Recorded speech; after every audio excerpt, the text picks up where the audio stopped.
Fontaine, let's go, baby, let's go. That's what I've been waiting for. Fontaine, baby, yeah, baby, yeah. Oh shoot, what the frick? Let's turn this up. That was probably double audio there for a bit. Oopsies. Alright, hold on.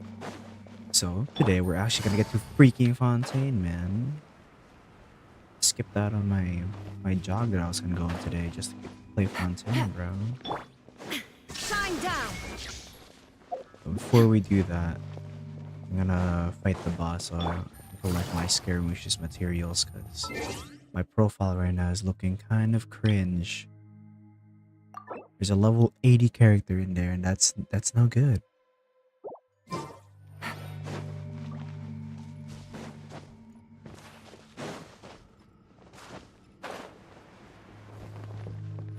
Take it easy. Illusion shattered. Everyone hold hands. Gotcha. Sharing my knowledge. Here comes the catch.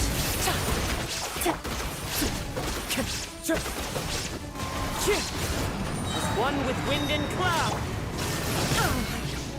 Inazuma shines eternal. Rip. Slash did not crit there.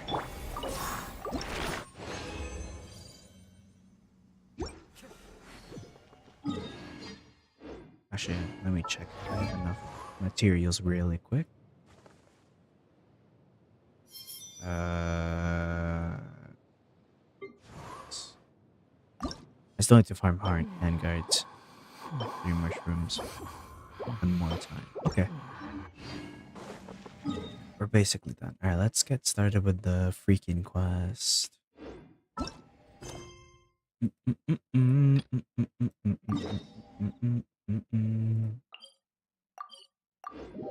Fontaine, baby, yeah. Fontaine, baby, yeah. Yeah, baby, yeah.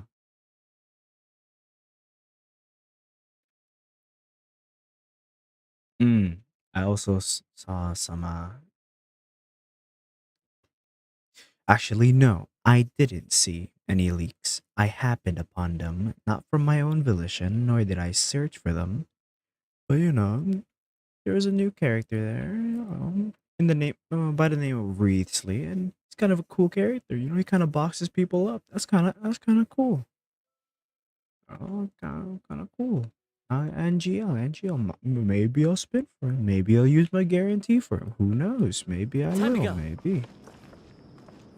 But there's also the electric chick, bro, with the gun. I think we're gonna see her in this quest. Good old caravan rebat. Oh, dude. Now let Paimon think. What were we up to the first time we came here? Oh, Paimon remembers. Nahita's consciousness had been trapped by the doctor, but we followed the Wow. clues she left behind to help her. Good Much memory, time has man. already passed since then, and it seems Paimon just hopes this peace That's will good. Yeah, last let's a move on. long Come on, please. time. And then Nahita won't have any more Fontaine, new problems. Fontaine, baby, Yes, come to Fontaine. think of it, maybe it's all because of you. Maybe you're just a magnet for trouble. What are you trying to say, man? Me?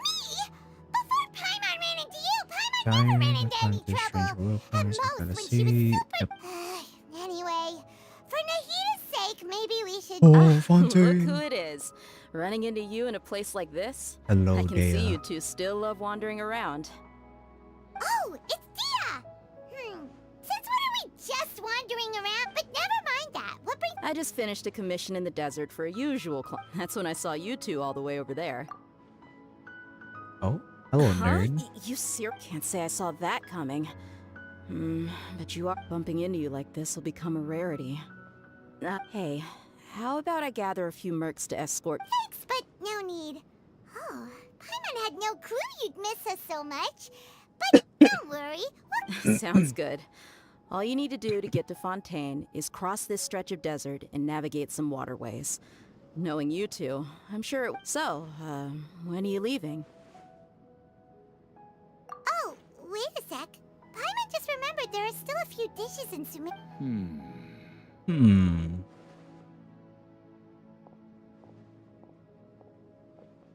Dude, why is that pause so I see. freaking long? Guess you won't be needing a going away party or anything.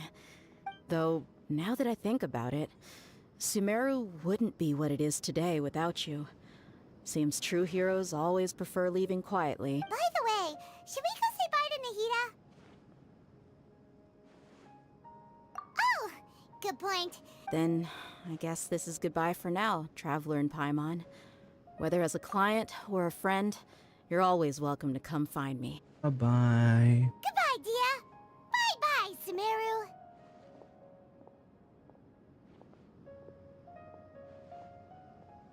Fontaine, baby, yeah, Fontaine. Mets, baby, the Mets.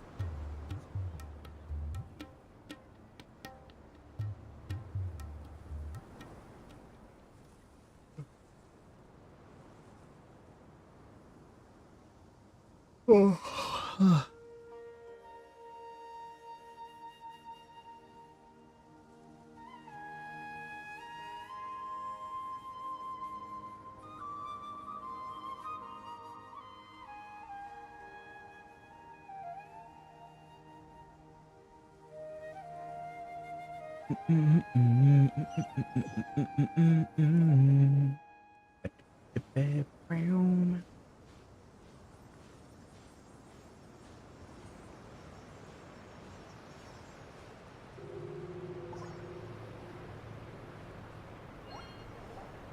Damn.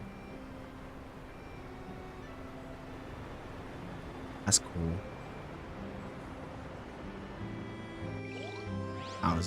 Oh wow.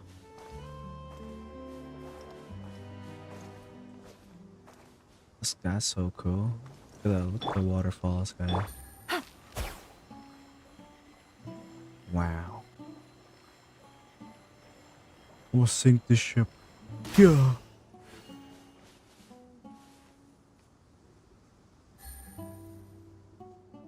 Oh man. Alright.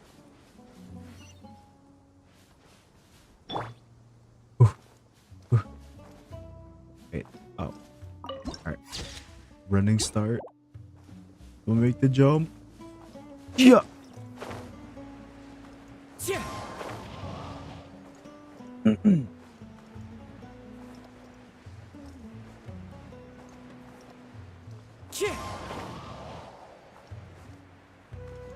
Is that a statue of 7? It is.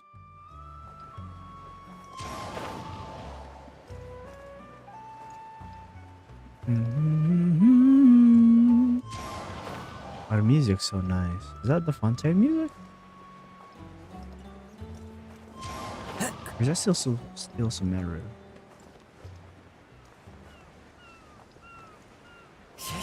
Follow the wind. Well, it suddenly stopped, so I'm guessing that was still Sumeru.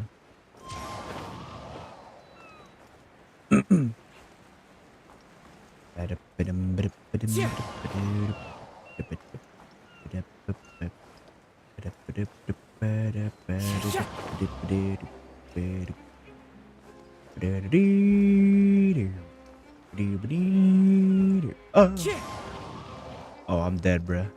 Oh, it's youre.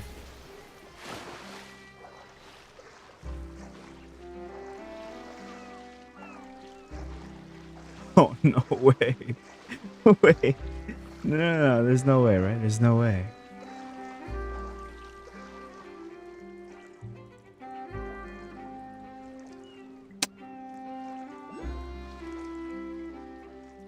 A lizard is a sticky wicket. Bro, there's no way. Surely, there's no way.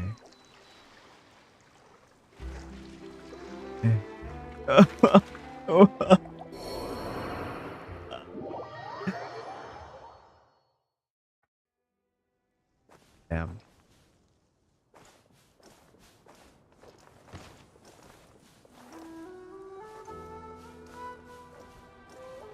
Is there like a waiver around anywhere? No.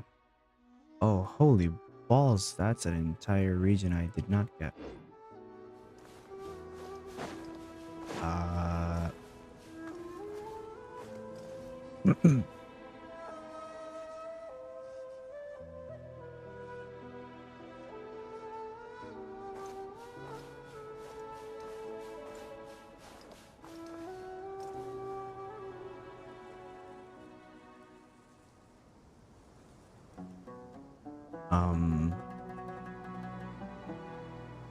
There's no way I'm gonna have to ice bridge all the way. There's no shot. There's no shot. There's no way.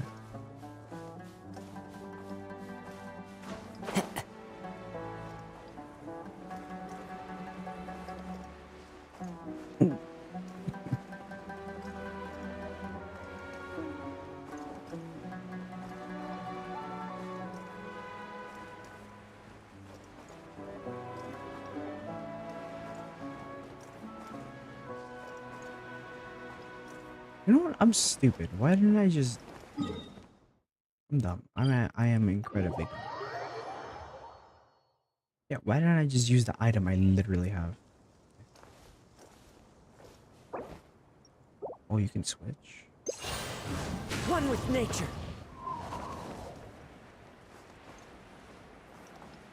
I should be able to make it.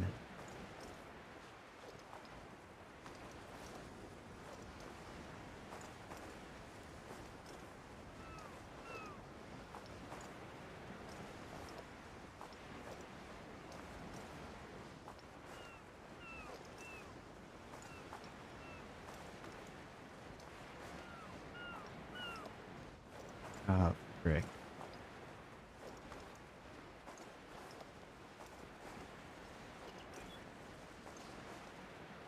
Alright,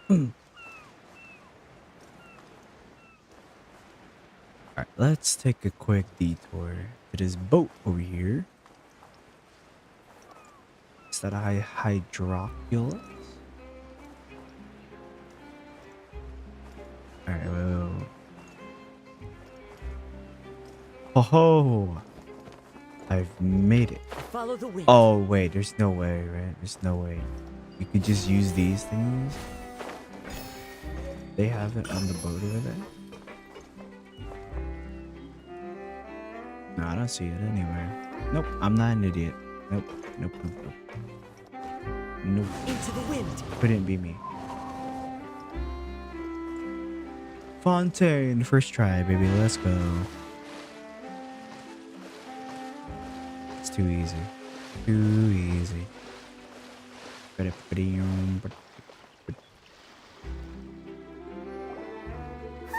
After crossing all that sand and water, we finally made it! Oh, this must be Fontaine's port.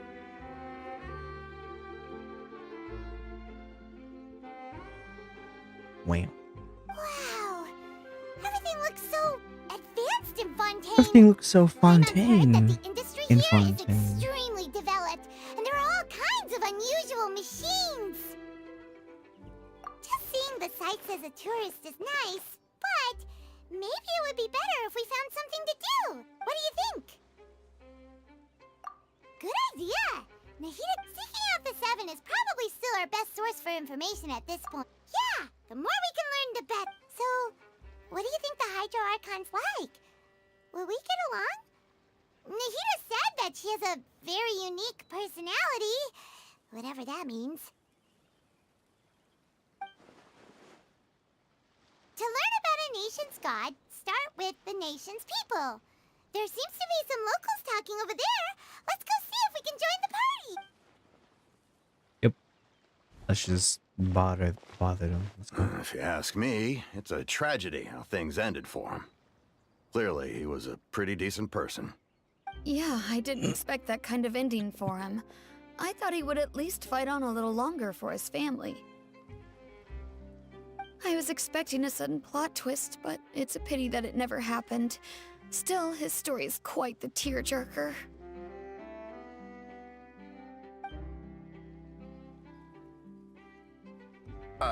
Excuse me. Can I help you two? I couldn't help but notice you standing here listening. Hi. We're travelers, new to Fontaine. Oh my And we had freaking something we wanted hurts. to ask, but you seem to be really busy talking about some kind of play, so we didn't want to interrupt. Play? Oh, no. we're talking about something that really happened. In fact, it's a case that was just heard a few days ago. Really? Like, a real trial?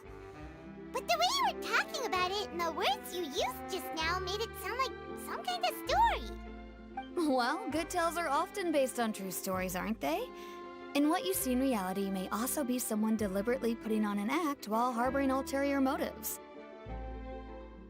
Whether something is true or not simply isn't that important. The main thing is whether the story being acted out on the stage is splendid enough. Dude, look at the lighting. It's like eating. Meow. Meow. Oh, but it looks like you're not from around here. You probably don't know that the Fontaine Court of Justice is called the Opera Epiclese, or more commonly known as just the Opera House. But, shouldn't court cases be treated a little more seriously than that? Not to question Fontaine's way of doing things. It's just that putting someone on trial is usually a very serious thing. No worries.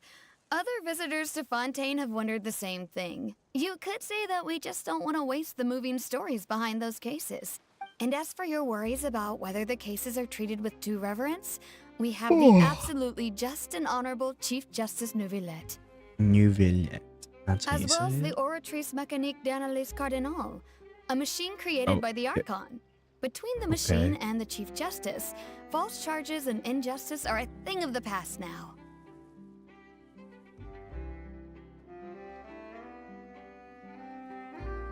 Oratrice? Is it some kind of machine, too? Oh, Paimon's curious.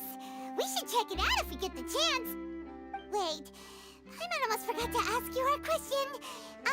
Do you know what we should do if we want to meet the Hydro Archon? Oh, that's easy. Just go to the Opera House. Lady Farina practically lives there. Huh. I think what they mean is that they wish to speak with the Archon personally. In that case, I'm afraid it's going to be a tad more difficult. You'll have to make an appointment well in advance, and it'll depend on whether or not she has... Huh. Is the Hydro Archon super busy taking care of official stuff? Wait, No, Lady Farina seldom takes an interest with the nation's affairs. The reason it's difficult to make an appointment is simply because she's incredibly popular. That's right. After all, she is the Archon. Though she may tend to get a little dramatic from time to time, people can't get enough of her. huh. First time Paimon's ever heard of an Archon being described that way before. More like a idol. Celebrity. Paimon gets now. The Hydro There it Archon is. is kind of like a big celebrity here, right? Yeah, I suppose you could say that. Perhaps you could even say our mascot. Bruh. Hang on. This is still Fontaine's Archon you're talking about. You should show some more respect. Damn, he just called her an Yes, mascot, you're right. Just like I Paimon, guess I bro. should at least try to be a little more respectful in front of visitors. Otherwise, I might get arrested and find myself face to face with Monsieur Neuve. Come on. Sure, there's a lot of laws here, but nobody's going to be arrested for saying something disrespectful about the Hydro. All right, I think we get it. Thank you. At least we now know that we can find the Hydro Archon at the Opera House. But who knows how long making an appointment will take? Hey, what are you looking over there for? There's a girl over there. Huh. Maybe Oh something's my the god, matter. it's Lynette. She isn't going to jump into the water, is she? Maybe we better go check on her.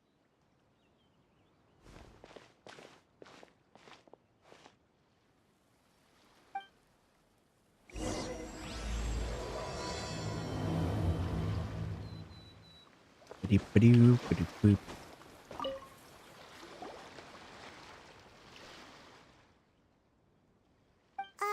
Hello there. Huh? I'm fine. Thanks. Oh, okay then. About many things, actually. But there's nothing I can do but just keep my troubles to myself.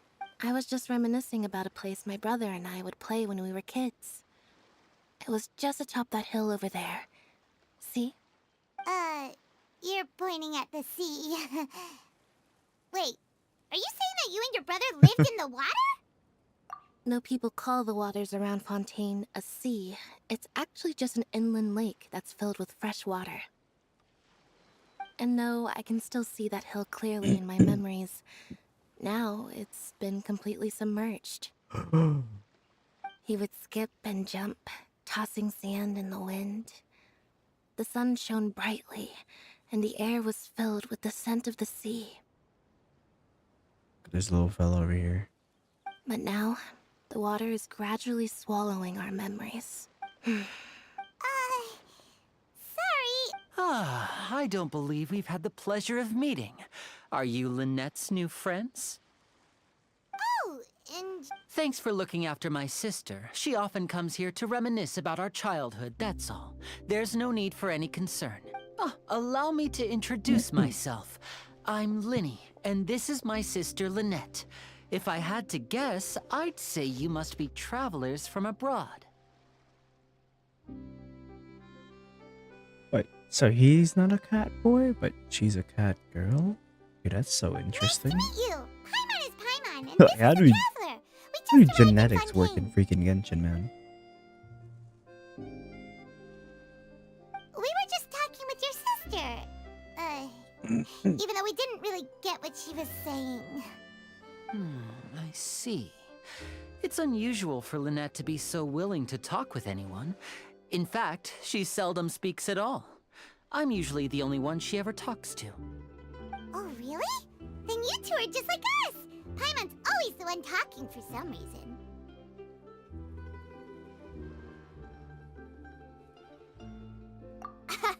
So that's how you think it is? I also think my brother can be too talkative at times. Seems you were right, Paimon. We are quite similar.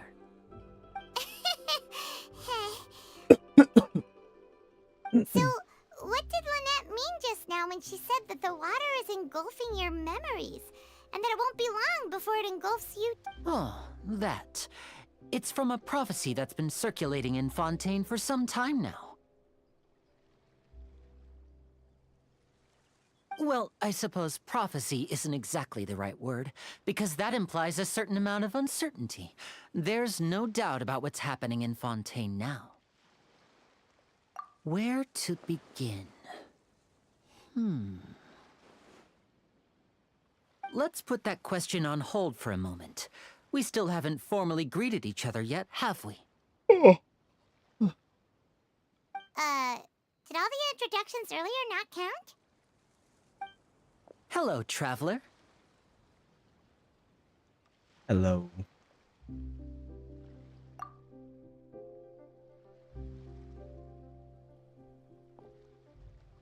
And hello, Paimon.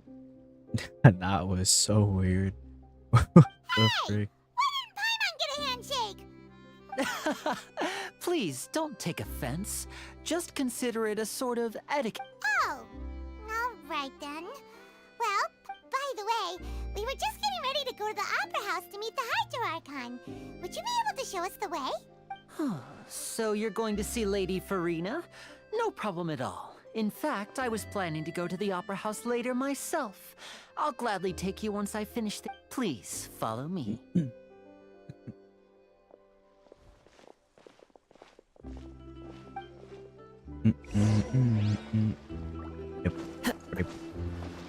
Yep. Shine down!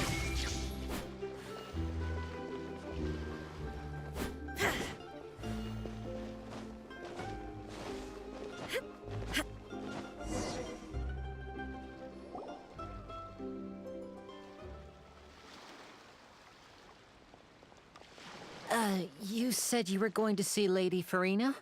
Well, it seems Lady Farina has come to see you. Oh.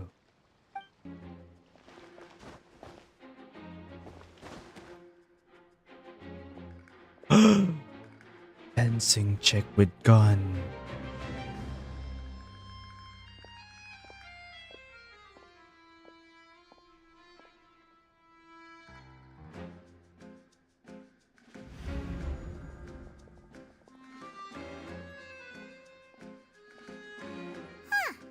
So, she's the Hydro Archon? But were looking for her. My dear people, rich and poor, those with cup in hand and those with nothing at all, raise your She's a glasses in cowlick. celebration. If you don't have one, then just raise your hand in lieu.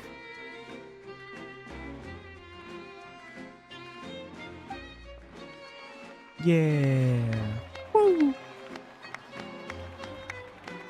As you can all see, two unfamiliar travelers have arrived in our nation. Dude, look at her lashes. Come, That's so let us make a toast in honor of this interesting. traveler and his companion who have journeyed here from distant Yeah, lands. look like a jester hat.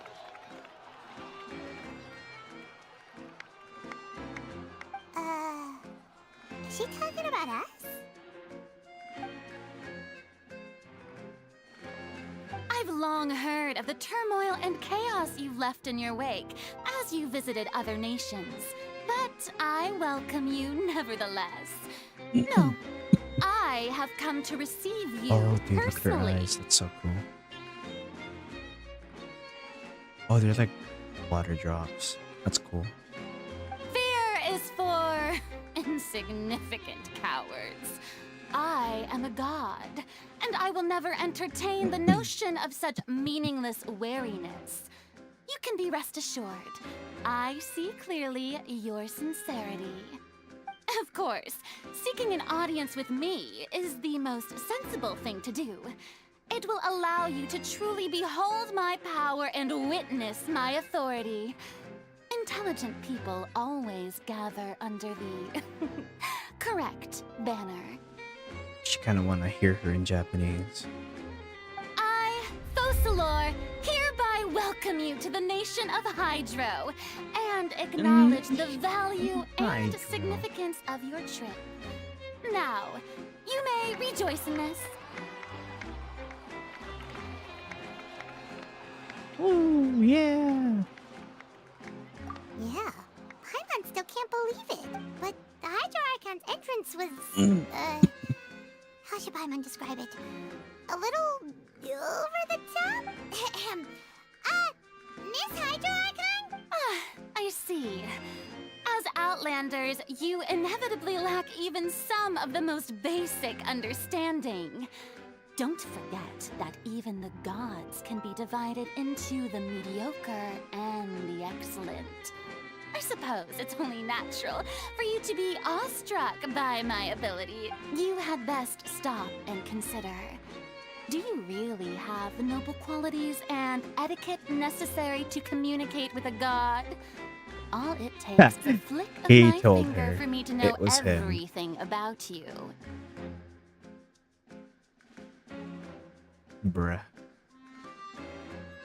Whoa. You had us on the Talk about first half. sounding high and mighty. Oh? What's with these looks? Perhaps the welcoming ceremony still isn't enough? What else should I say then? Wow, I didn't expect to. Wait, does this mean they're the legendary blonde traveler? How did I not notice before? Hey, what's all the commotion? Oh, is that Lady Farina? Is there some kind of drama Of course.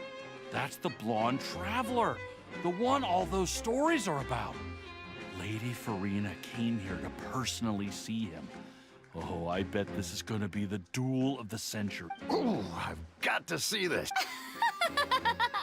Yes, but don't get too excited now. My dear believers and spectators alike tend to get quite rowdy. And despite the noise, I've I love come the to music. tolerate all their ruckus. So cool. You may consider this my reward to all of you. I have determined that there will be an epic duel between myself and this traveler from another land, just as you were hoping to see. Now she wants to fight? Aren't we getting a little ahead of ourselves? I've got a resume.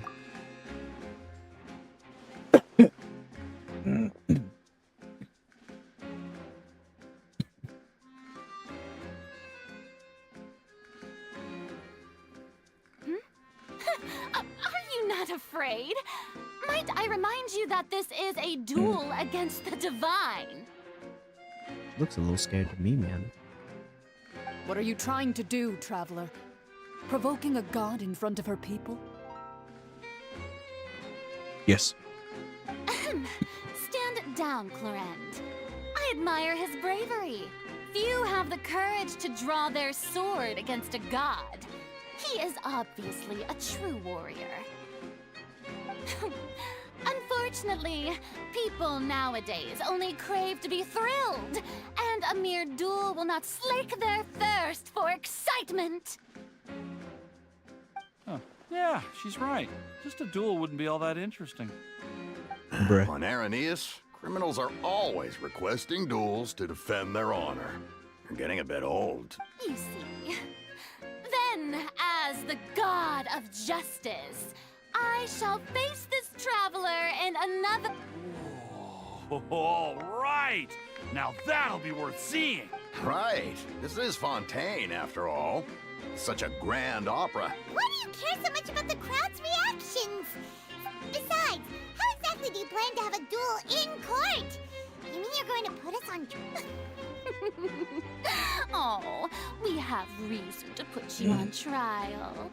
It's obvious, isn't it? According to Fontaine law, no one is permitted to release any flying objects within Fontaine city limits during the first 3 days of each month.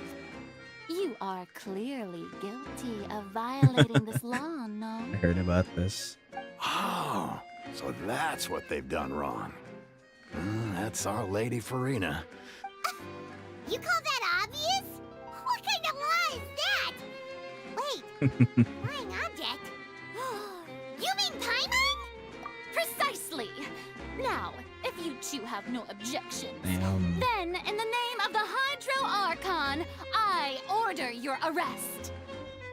My really got apologies, Lady objectified. Farina.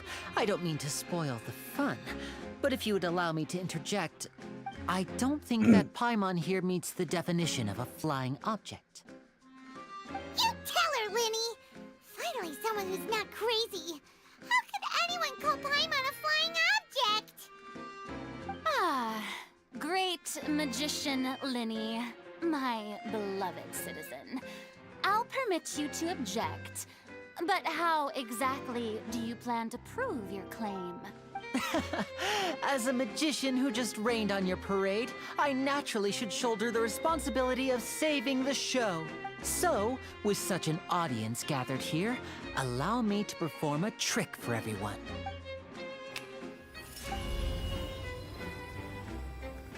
Oh.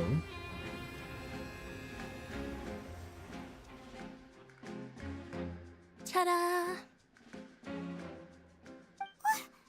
What's that on Paimon's back? Hey, when did you do that?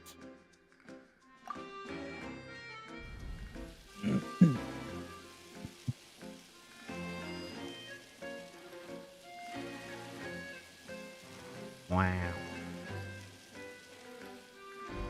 There. As you can all clearly see, Paimon should be classified as, well, something like a balloon. This rope has been in the traveler's hand all along. It was just that no one could see it before. Huh? You call that magic? You've got to be joking. I thought it was pretty good. Nice one. Huh. I'm not sure what to think. It seems Lady Farina's charges no longer hold water. Oh, water pun.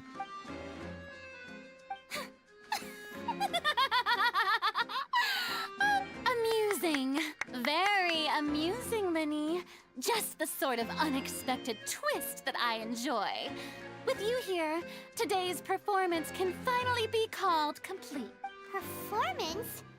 You see all this as a performance? In which case, consider the matter of your trial resolved. The god of justice will not bring charges against an innocent person.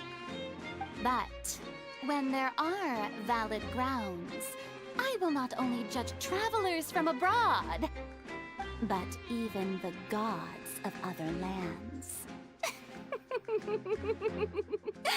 I look forward forward to seeing your upcoming performance at the Opera House, Mr. Linny and Miss Lynette. That's enough for now. Toodaloo! Bye-bye.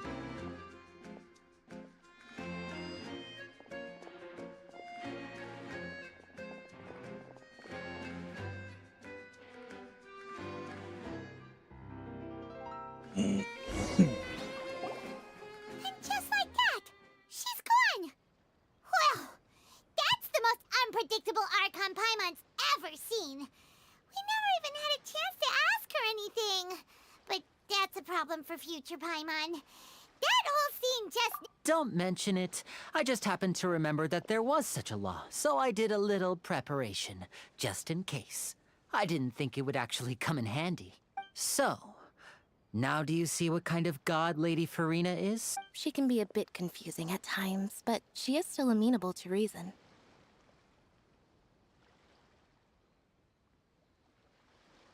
Anyway, She's something. Paimon had no idea you were a magician, Linny. It sounded like you'll be performing at the Opera House, right? I just know a few simple tricks I use to make a living. Lynette is my assistant. It will actually be my first time performing on the most prestigious stage in Fontaine, the Opera House. But isn't the Opera House where criminal trials are held in Fontaine? When there are no public trials being held, the Opera House hosts a variety of other performances. To the people of Fontaine, the line between a trial and a performance can be a little blurred. And speaking of performances, I would be remiss to forego this opportunity gifted by fate. Might I invite the two of you to see my performance?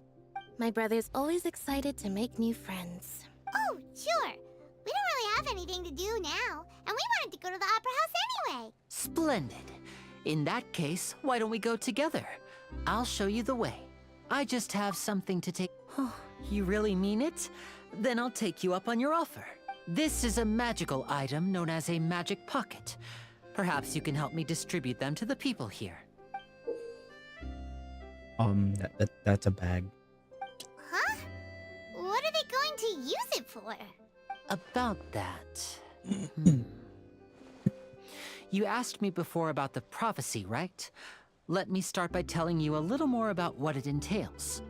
I'm not sure exactly when it began, but a prophecy has been circulating around Fontaine. It says that every person in Fontaine is born with sin. No matter how the Nation of Justice holds trial after trial, this sin cannot be absolved. Until one day, the water levels in Fontaine will rise, and the sinful people will slowly be drowned. Oh. In the end, the people will all be dissolved into the waters, and only the Hydro Archon will remain, weeping on her throne. Only then will the sins of the people of Fontaine be washed away. That sounds pretty gloomy. Why are people in Fontaine born with sin? What is that supposed to mean? There are lots of guesses. Some say that the ancestors of Fontaine stole the power of the seas and stirred its wrath. Others say that the people of Fontaine never heeded the first Hydro Archon's warnings and offended Celestia. But here in Fontaine, evidence is what matters. There hasn't been concrete evidence for any of these claims, so they can only be regarded as conjecture. If even the people in Fontaine don't know what sin they committed, wouldn't it be better just to ignore the prophecy completely? That's exactly what the people did at first. But in the last few years, the water levels in Fontaine have actually started rising. Many places have already been completely submerged, and now lie beneath the sea. Many people carry on with their lives as before and shrug it off as a natural phenomenon. But my family and I think that the people of Fontaine shouldn't ignore the possibility, which would end up sentencing them to death. We hope that at least the people who reside near the waterfront can move away before it's too late. So, we've started distributing magic pockets to them. As a magical item, these magic pockets have astonishing capacity. I'm sure they will come in handy when people are moving their belonging. Oh, Paimon gets it! It's like preparing for a rainy day! But this is more than a bit... Perhaps only absolute power could ever contend with such a catastrophe. But who knows? We're just tiny specks in the grand scheme of things. Now, if you'd like to help, then please give these magic pockets to anyone nearby. Be sure to convince them to take it, regardless of what they say.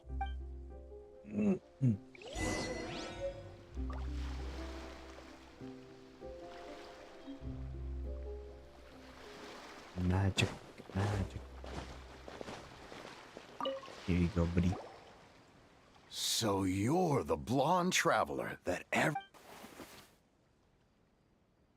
Oh, a magic pocket? Seems you really thought. Thanks. Please, also thank the magician.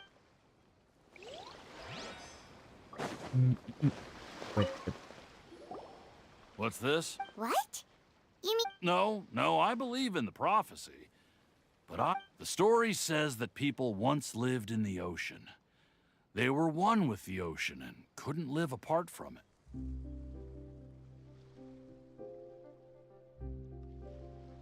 But as time wore on, people desired to live on land and developed blood vessels, encapsulating the sea within their bodies.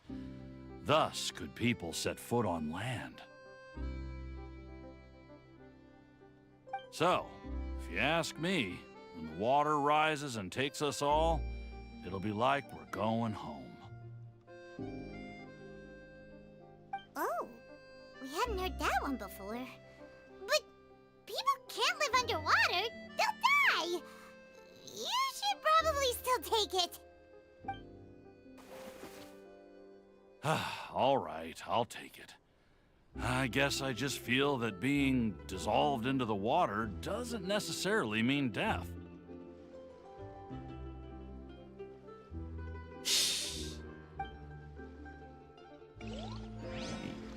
You wanna go try it, or where's this last one?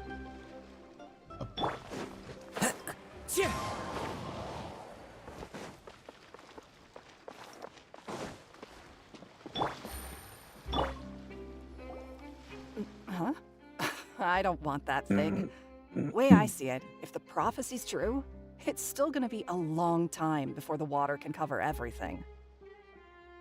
Life is all about living in the moment. What use is there in worrying about the future all the time? We'll cross that bridge when we get to it. You should still take it. You never know when it'll come in handy. Oh, all right, fine. Thanks. It's just that if I start moving, that means I've already given up on the life I have now. I'd really rather not. Illusion shattered. Whee!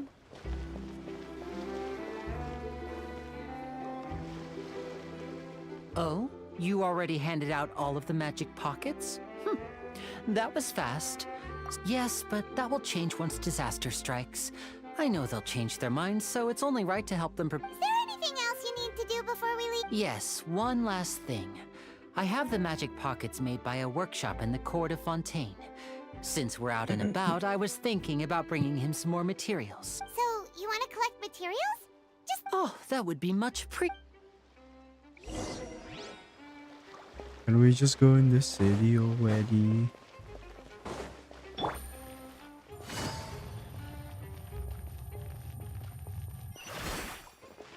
On that side.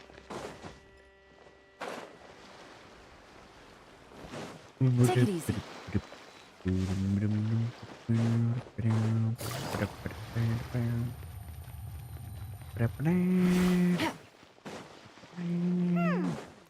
seems we have to use Hydro to collect maritime flowers.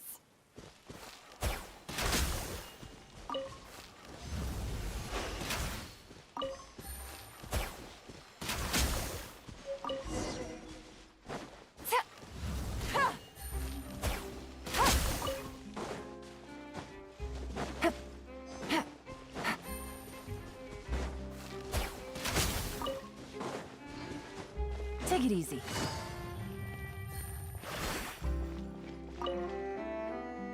You made quick work of that. I can tell you're an experienced traveler. Maybe next time you'll feel like helping too, Lynette. No way. I'm in power-saving mode today. Otherwise, I fear I may not have any energy left for the performance at the Opera House. Fine. Though the performance is still a long way off. Now that we're finished here, we should get ready to head back. So, we're going to the court of Fontaine before we head to the Opera House? Good. Paimon wants a tour of Fontaine's largest city and try...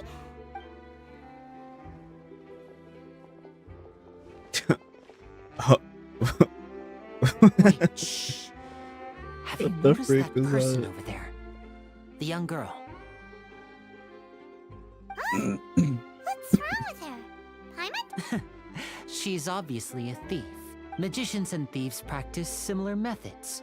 We divert attention, and a distracted audience is one that won't discover what you're really doing. Watch her movements carefully. Oh,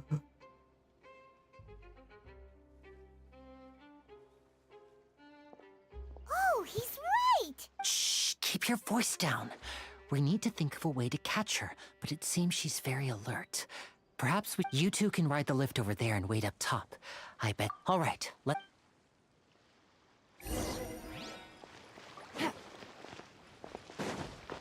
Yeah.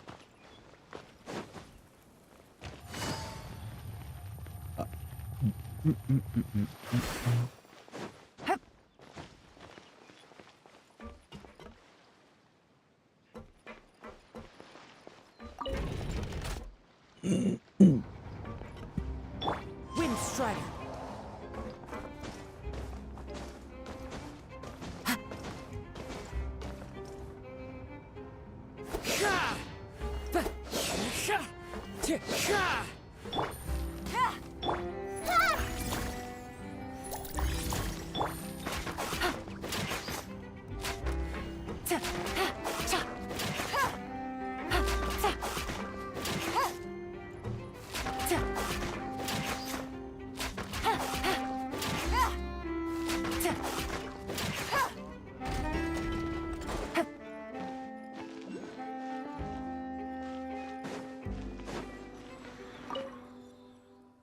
Oh yeah, I never got to see the Hydro Cavalry's moves.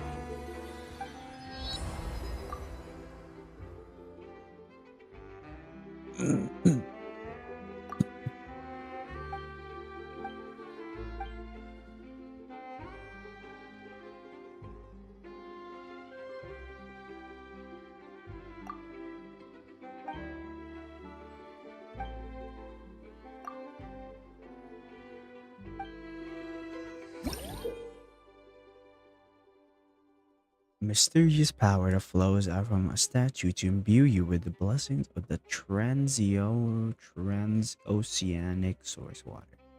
Your progress will remain unhindered so long as you are moving through the lakes of Fontaine. That's cool.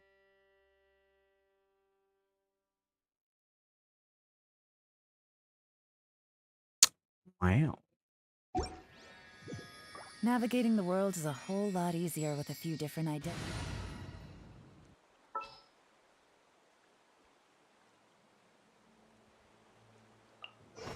There's still a long road ahead.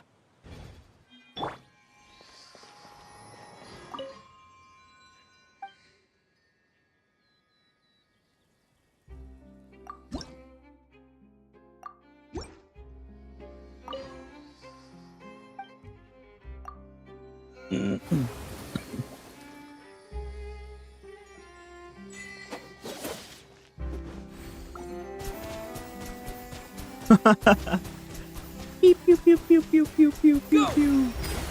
Whoa, wait, what? Does that kill me?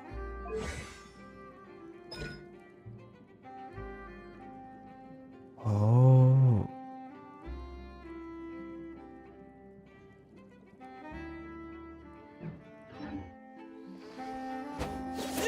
That's so cool. So So the Hydro Eye Defense kit is gonna be similar to this. So she's gonna use her health while also healing it. That's cool. Water jet! Water jet!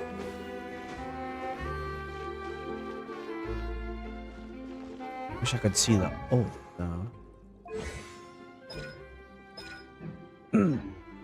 Actually, there's an easy way to see the ult. Let us. There it is.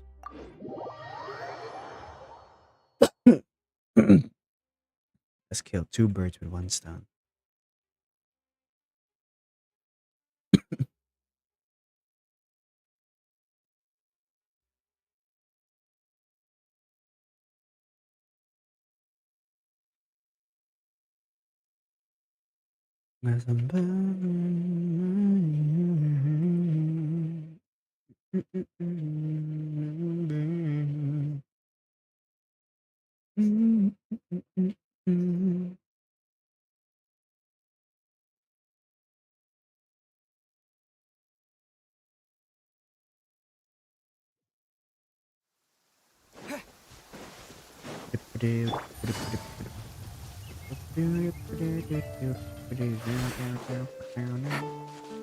I went the wrong way.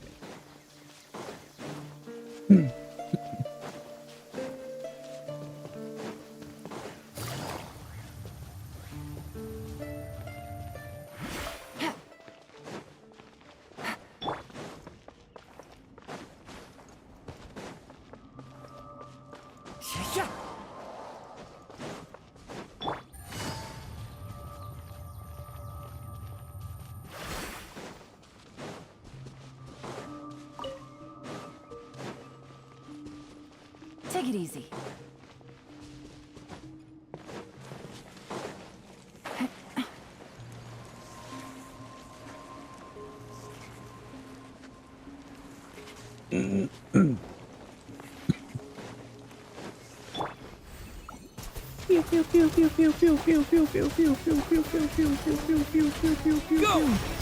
What are these things?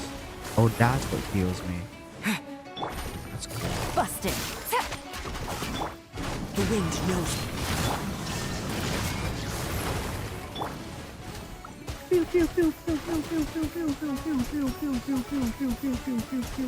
Water jet! Ow. Into the wind. Can't kill him because he's great. Quietly now.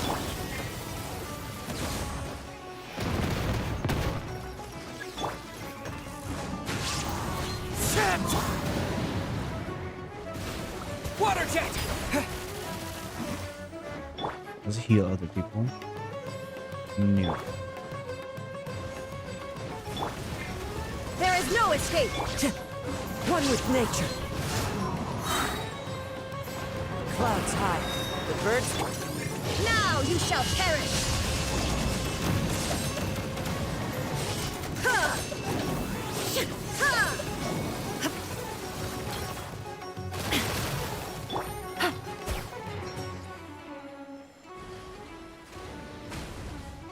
Bruh. Game's up. Time's up. The wind knows me. Shine down. Gotcha. Wipe out! Oh, that's cool. I should like that. That's cool.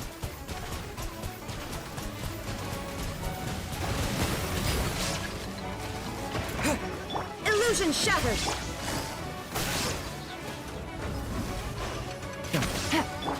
Into the wind.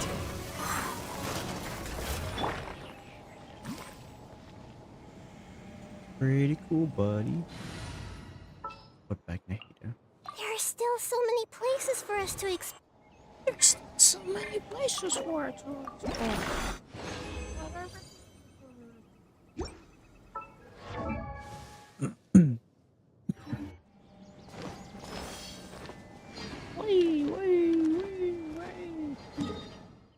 Alright, let us continue.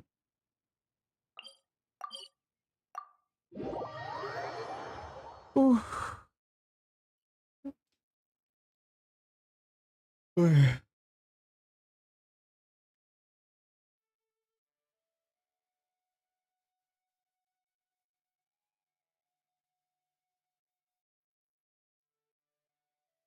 This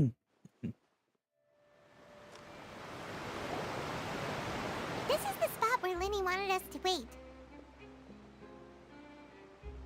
Oh, look! Isn't that her?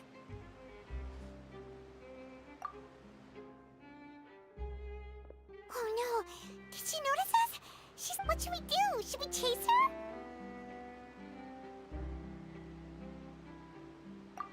You're right. She might also... Nothing's happened for a while now. Paimon wonders if Linny caught the thief. Yeah, let's go.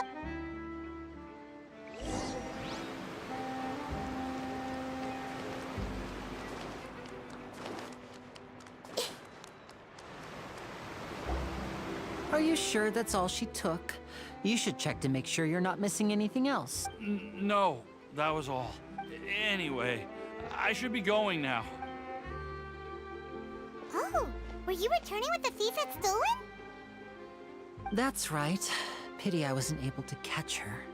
She distracted me by dropping the thing she stole on the ground. I saw the general direction she went, but Linny twisted his ankle, and I needed to make sure he was okay. Oh, did you get... I'll be all right. It's just a twisted ankle, that's all. If you want to play at being a hero, at least try not to get hurt doing it. Imagine what would happen if you managed to derail our performance as a You're right, you're right. Sorry, Lynette. I have to admit that the thief was even more skilled than I had anticipated, but at least we were able to get the stolen items back, so it wasn't a complete... What a slippery little thief.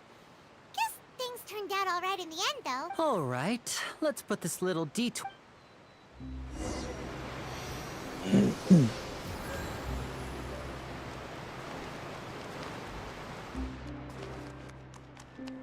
The Aqua Bus.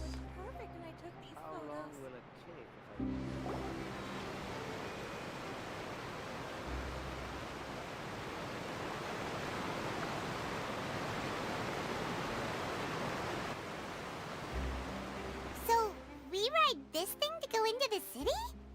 What an ingenious way to get around. People in Fontaine really know how to use water. This is an aqua bus. It allows people to travel between several key locations around Fontaine. It's pretty convenient, but the ride can become a little dull after a while. The scenery is always the same. That's why it's better to travel with friends. So you mean it's still boring even when I'm riding with you?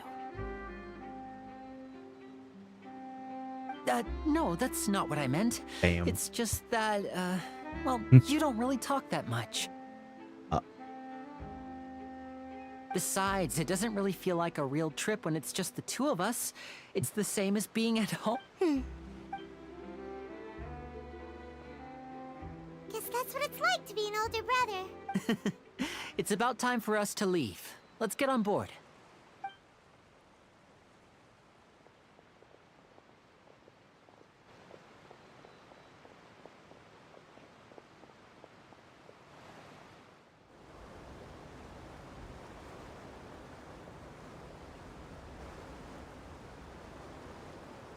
Oh, excuse me! Aren't you the great magician Linny? And his assistant Lynette? Hello. I don't believe we've... Oh, she's a bio character. I'm Charlotte, a reporter for the Steambird. Nice to meet you. From the Steambird, huh? We've often relied on your paper to promote our performances. It's an honor to meet. Wait, could that be the legendary traveler who's been making headline after headline in their journey across Tibet? Amazing! You recognize everybody? I wouldn't be much of a reporter if I didn't know who's who, would I? Wow, today must be my day. Who knew I would end up on the same boat as so many VIPs? Could my vision finally be showing me some favor? So, Charlotte, what do you... Well, when there isn't any breaking news, I mainly cover the trials at the... You could still manage to keep readers' attention as long as you tell things from a clever enough angle, even if it's the same old topics. That monocle. For example, Interesting reporting on design. how a scammer once deceived vulnerable girls into relationships, or how a financial criminal was once so poor they ate a Groomers? single piece of bread for What? 5 days. That's fine and all, but what I'm really after is exclusive, sensational news pieces that could shake the. I'm not a I just groomer, remembered. just a I've been following loser. a case lately. Well, a serial. You mean the serial disappearances of young women case? That's right. These stories are the talk of the town right now, and it's probably the most mysterious case we've ever seen. If I'm the first with a draft ready to publish when the case is finally cracked, and it's the headline story, and oh, when that happens, I bet all the other reporters will shed tears of envy. I've already got. So, what is the serial disappearances of young women? That's right. The first missing girl case happened almost 20 years ago. And ever since, after a period of time, another girl disappears. What the cases have in common is that the girls are all of a similar age, and that they've all vanished without a trace. But the scariest part is that to this day, none of the girls have ever been found. Many suspects have been arrested over the years in connection with this case, but shortly after each arrest, another disappearance would always happen. Yes, it's possible. But either way, I believe that every case has some precise truth. Yes, I agree. And at the very least, the family of those missing girls I just imagined for a second what I would do if Lynette were to suddenly disappear. I'd pay any price to get her back, and then find a way to track down the culprit. Please don't imagine that, Lenny.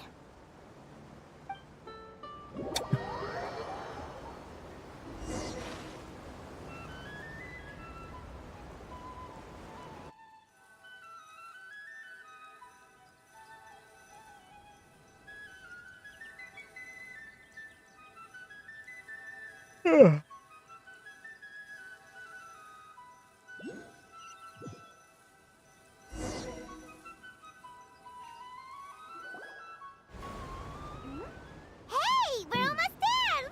Look!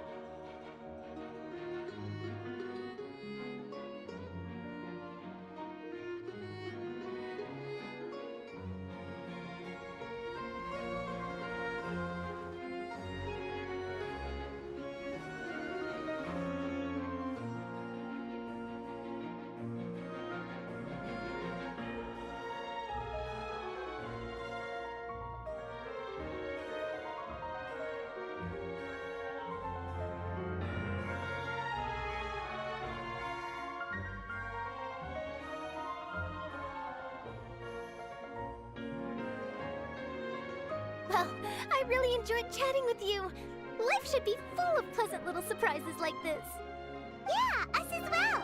You're right. I have an interview to get to. Okay, I'm in hopes we... Bye now. Oh, be sure to stop. What a tough job. Always running around and interviewing everyone. If you don't mind, how about we stop by my home first? Sure, we wouldn't mind at all.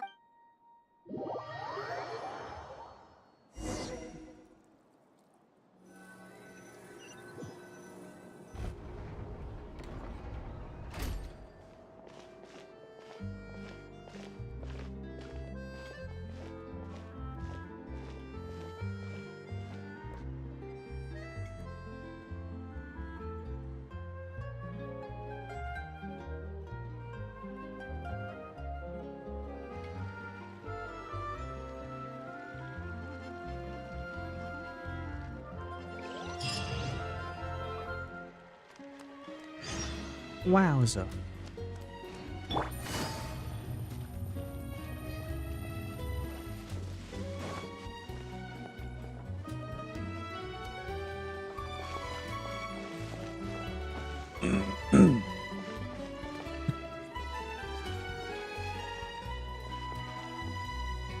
Is it like a guard or is it like a display? Can't really tell. spinny thingy because it's aesthetic.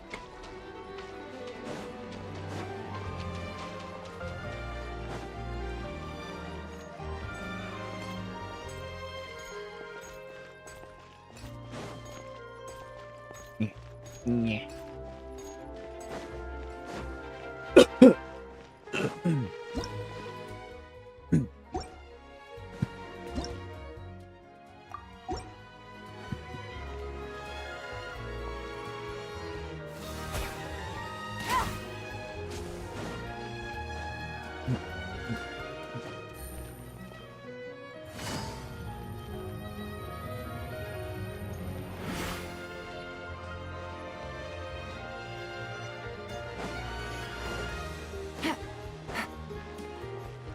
Definitely a very clean city.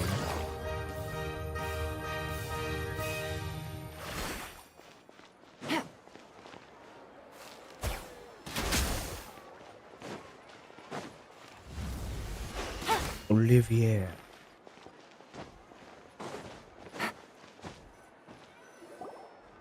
This is our current abode.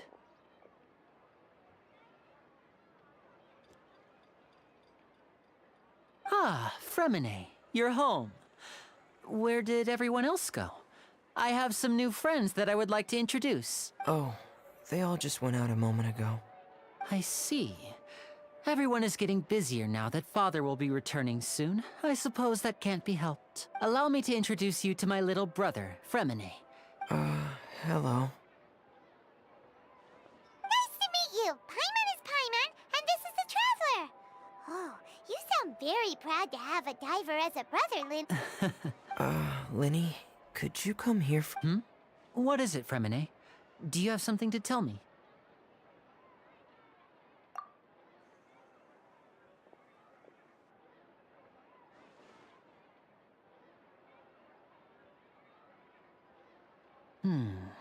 Okay, I see.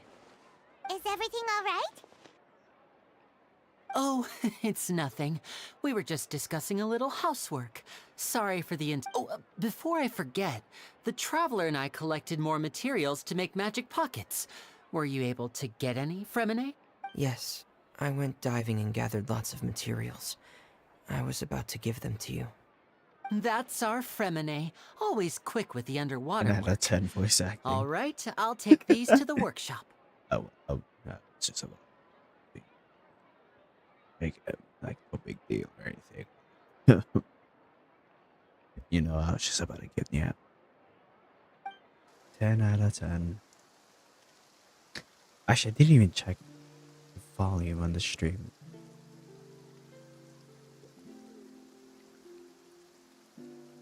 Hello, hello, hello. That's tight. Looks like rain.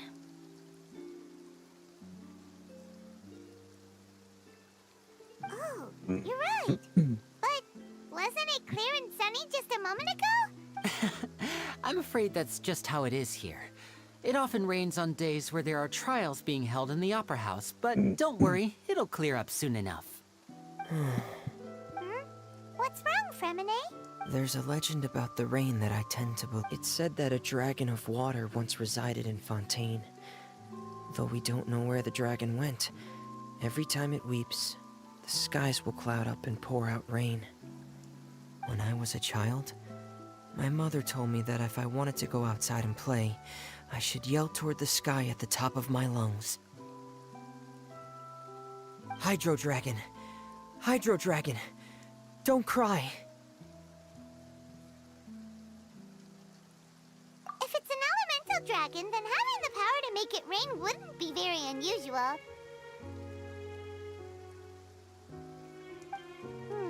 Let Paimon try something.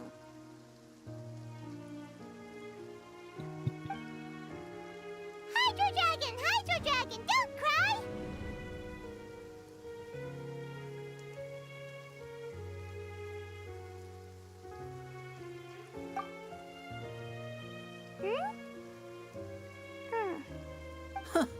Doesn't seem to be of any use. It is just a legend after all. You know, you might be a more popular magician if you understood the concept of romanticism. Or could at least play along. Sorry. It might be because we've never met the Hydro Dragon. Perhaps it can't be comforted by the words of strangers.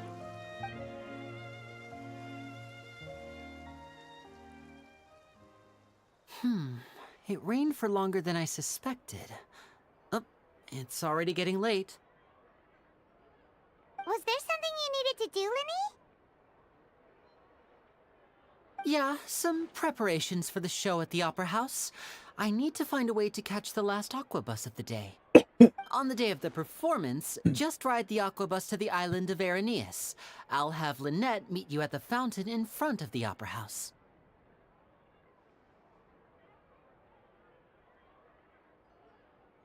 Okay. Oh, are you leaving now? What is it, Fremine? I'm in a hurry. Oh, I get it. You feel nervous delivering the materials for the magic pockets, is that it? Perhaps we could trouble the Traveler to help us take these materials to the Beaumont workshop and deliver them to the owner there? I'm afraid that Fremine can be quite introverted, and the boss there tends to be pretty talkative. Fremine has always been a little afraid of her. No trouble at all. Don't worry, we're on the case. Sorry for the inconvenience. I'm quite useless when it comes to such tasks. I'll think of a way to make it up to you. Oh, no need. This will be a walk in the park for us.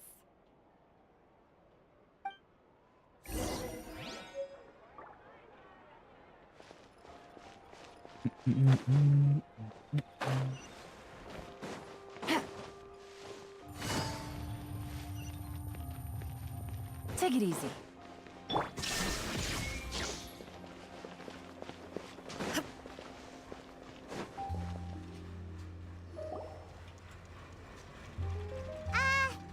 Hello? Is there anyone here? Oh, hello there. New customers? Looking to buy, or do you need something made? Or perhaps you're just looking for a chat with me. Oh no, we're just here to deliver some materials. Here they are. They're for making... what were they called again? Ah, these must be for magic pockets. I could tell right away. I've already made several orders worth now.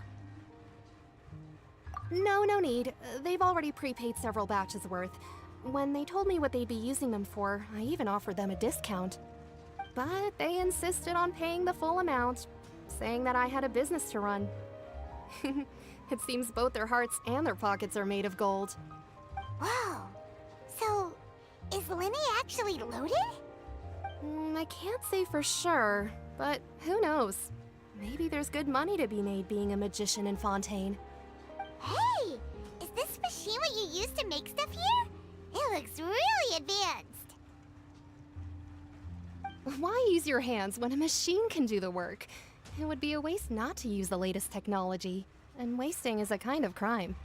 But where does a big machine like that get its power from? Well, it's a little complicated. I'm not sure I can put it in layman's terms for you. But basically, everything we usually use here in the city is powered by indemnitium. It's a type of energy that's produced from trials. Huh? How can trials produce energy? For what? Well, I'm not completely sure of all the details myself, but basically, when a trial is in session, the oratrice mécanique d'analyse cardinale harvests people's belief in justice and converts it into energy to be used all around Every Fontaine. time they say the name, bro. So that's what its other function is? Paimon heard that the oratrice was created by the Archon to make judgments. But Paimon still doesn't get it. How could something unreliable like people's beliefs be turned into a stable power source for these machines?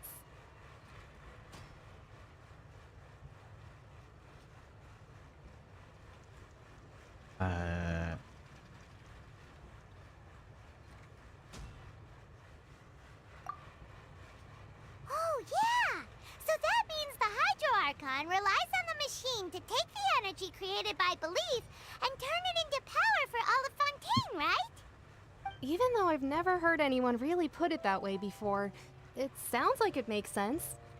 Besides indemnitium, we have another type of energy called pneumosia. It isn't produced by the power of the Archon, but it is unstable by nature. Even now, it still cannot be widely used by civilians. I thought I'd find you hard at work, but here you are chatting the day away. Since you're already talking, I'm sure you wouldn't mind a few words with me. You again? Didn't I already promise you that I'd have the more I owe to Confrérie of Cabriere by next month? Why are you hounding me now? Yeah, but how do we know that you won't go running off by the end of this month? I want 50% today. Wait, no, 70%. Huh?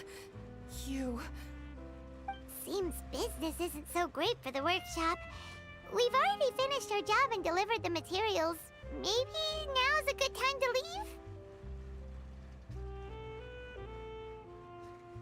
leave? Hey, hold on! Before you go around trying to collect payments, why don't you settle your own debts first? If Confrérie of Cabriere wants to poach clients from Northland Bank, that's fine. But I'm afraid you still owe the bank a hefty sum of mora. So why don't we work things out between us first, before you get back to your little conversation here? You're from Northland Bank. But we said we'll pay everything we owe next month. Why are you hounding me now? Traveler, Paimon! I didn't think I'd run into you here in Fontaine. What are the chances? We're surprised to see you too. What are you doing Oh, here it's in Child. Fontaine? I was You reading didn't on the wanna stay wiki in just now. Snezhnaya? Hello, Child. Long story short, I've already been in Fontaine for some time now, and honestly, things have been pretty boring. But it seems that fate brought our paths together today. Not only will I have some good friends here now, but ones who always seem to find trouble. Either way you look at it, it seems things are going to get a lot more interesting now. Pretty sure we'd want to avoid anything that you'd find interesting. Besides, our trip here has gone pretty well so far. Right, Traveler?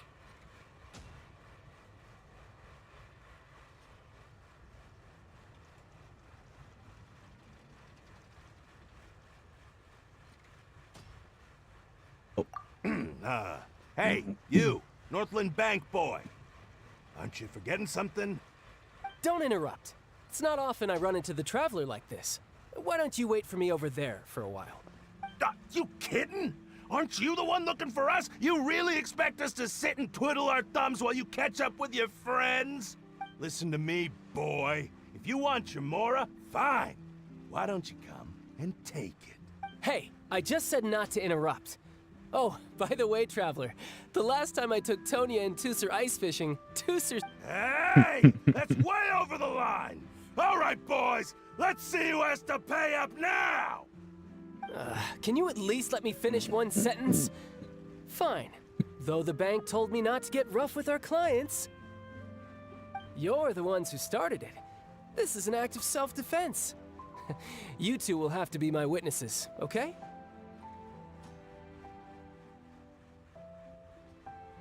Okay. I'm sure this won't take long.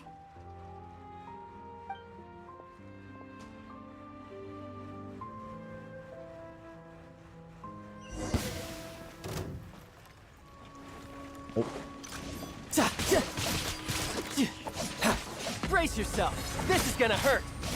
Yeah. Yeah.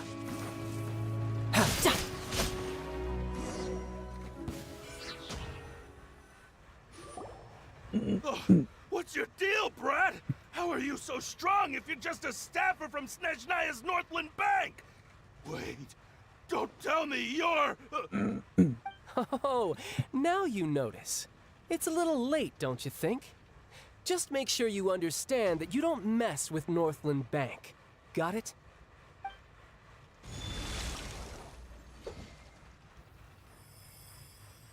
Huh? Now's my chance! What just happened?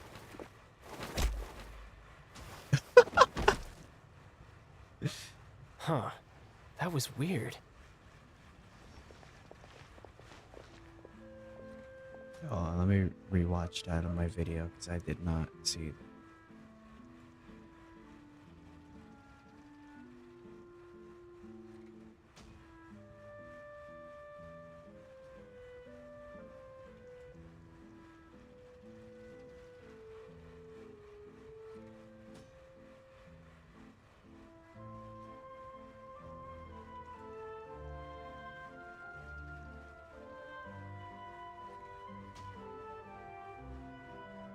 Oh, his hydrovision got turned off.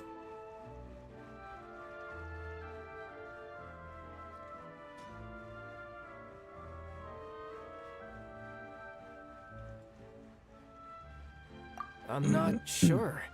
It's as if I suddenly lost control of my hydro powers when I needed them. Maybe there's something wrong with my vision? Strange. How could that happen? First time Paimon's ever heard of someone losing control of their vision. That's why in the trailer he used his electro delusion. Never mind. It doesn't matter. If I want to stay sharp, I shouldn't be relying too much on my vision anyway. Besides, I always have my delusion in case I need it.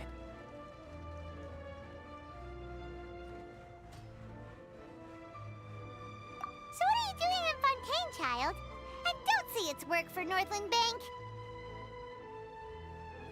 Well, I guess it's because I've been in a bad mood lately. Huh? What kind of reason is that? Wait, since when do you feel down about anything? I don't know. Maybe I still have a lot to learn about myself. But recently, there seems to be some sort of restless power stirring inside of me. And I don't know why, but every now and then I feel like I'm in a terrible mood. Maybe you losing control of your vision just now is connected with that power you're feeling inside. That is a possibility. I can't remember if I ever mentioned it before, but when I was 14, I fell into some unknown abyss. It was during that time I learned nearly all of my abilities. The one who took me under her wing and taught me was named Skirk. She was always quiet and very mysterious. Nobody knew where she came from or what she had been through, and she was always very strict when teaching me combat techniques.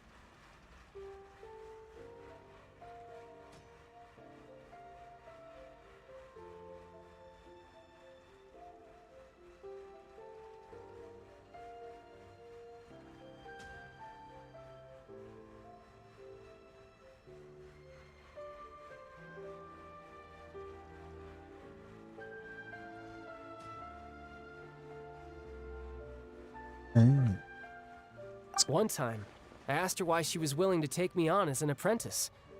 From what I could make of her answer, it was because I had awakened it, and traces of it remained on me.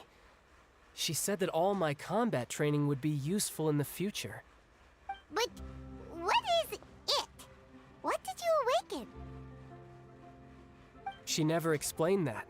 But my guess is that it's related to a dream I saw when I had just fallen into that abyss. In my dream, I was in the deepest depths of the sea, and the boundless seabed was all around me. But in front of me appeared a whale that was so massive, I felt like I couldn't breathe. A whale? Oh, that sounds familiar! When we fought against you before, you summoned a huge whale that seemed to leap at us. Is that the one? That's just an abstract form of a whale that I create using my elemental powers. It takes that shape because the scene I dreamt of the whale has always been stuck in my mind. I'll never forget it. So you used the whale as inspiration for one of your moves? Huh. Seems a little twisted to Paimon. That's funny. So why don't you just go ask your master? Maybe she knows the answer. You make it sound so easy. Ever since the incident I experienced there, I've never stopped searching for Master Skirk and that unknown abyss. But it's been years now, and I've still found nothing. There isn't even a trace of the place where I remember falling into the abyss. Oh, it sounds like some kind of ghost story. Yeah, I'm out of leads at this point, but there's nothing more I can do. It seems that strange encounters in this world tend to be elusive like that. Oh, seems the time really flies when I'm talking with you. I just remembered I have somewhere else I need to be, so I should get going. What? More work for the Northland Bank? No, it's more of a personal appointment. Lately, I've been sparring with some of Fontaine's official champion duelists whenever I'm feeling bored. Official champion duelists? You mean it's their job to duel? Yep, in Fontaine, before a criminal goes to court, they're given one chance to defend their honor by requesting a duel with an official champion duelist. The champion duelists are all-powerful fighters selected from among the nation's best. And the duel itself is a no-holds-barred fight with no specified stopping point. So engaging in such a duel is regarded as a symbol of defending your honor. If a criminal manages to win the duel, they'll be acquitted. But if they lose, they'll have no choice but to stand trial. And the worst-case scenario is that you're simply killed in the duel. Though it's rumored that Fontaine has a death penalty, from what I can tell, no one has ever been officially sentenced to death. So really, the only people who opt to duel are those who have suffered a grave injustice in being accused, or those who greatly value their honor. Otherwise, why gamble with your life? So, do many people actually get out of their trials by winning the duel? Apparently, it's exceedingly rare for anyone to actually win. Fontaine probably enacted this system as a way to show that the nation respects the honor of its citizens. Besides, none of the champion duelists are to be trifled with, which is exactly why I was itching to face them as soon as I got to Fontaine. Apparently, the one I'm meeting today, Clorinde, is the strongest of the champion duelists. I had been asking her for some time before she finally agreed. Well, that's child for ya. Paimon feels like we heard that name. Oh, before I forget, I want you to. Huh? Your vision? You're seriously just giving it away? I'm just worried that it could become uncontrollable again. I'd be pretty upset if it got in the way of my duel, so I think I'll be better off without it for now. Besides, I just need you to hold on to it for a short while. I'll come retrieve it when I have some time later. Paimon knows what you're up to. You just want an Whatever gave you... That sneaky guy. He said he's been feeling down lately, but he seemed the same as ever to Paimon. Well, seems we don't have much to do for now. We might as well walk around and see the city before Lenny's performance.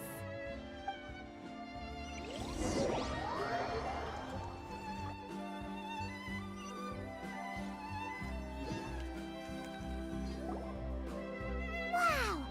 Who could have seen that coming?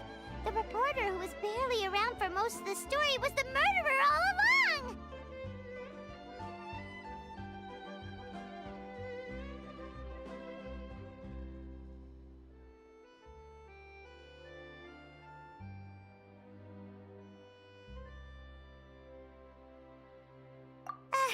Sorry. Paimon was just surprised, that's all. Whew. The whodunits here in Fontaine are a lot different than the light novels you see from Yai Publishing House. Both have their merits, but Paimon thinks it's so exciting to reach the moment when the... Oh, sorry about that. Lenny said that the Opera House is on Areneas, so let's go ride the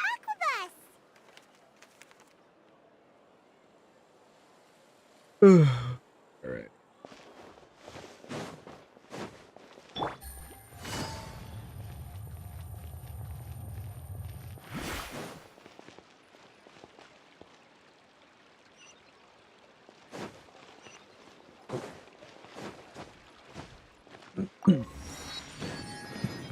Take it easy. How do I get there?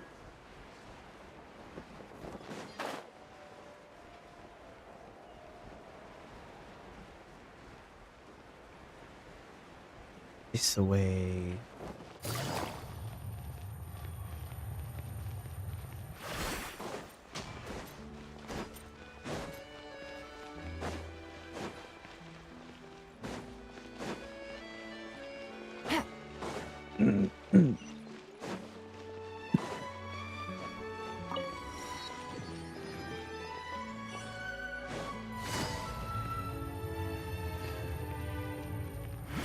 Take it easy.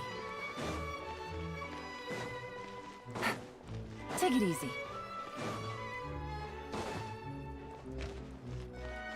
What?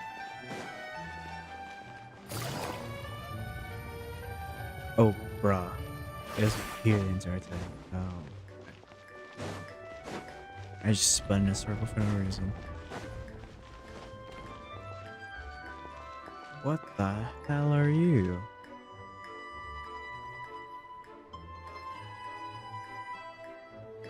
Alrighty.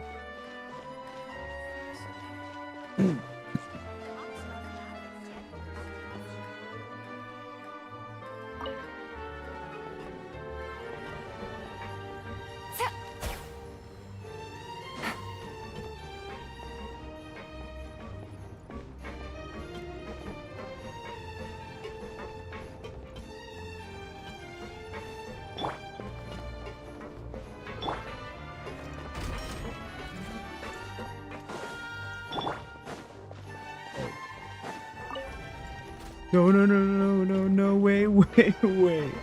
I didn't read. Didn't matter. I'm cracked.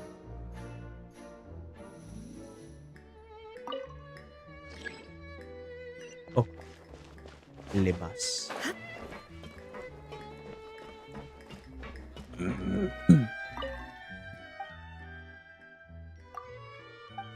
Oh, okay.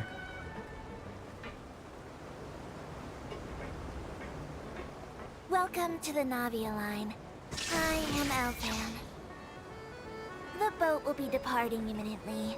Please do not stick your head, hands, or other body parts outside the boat.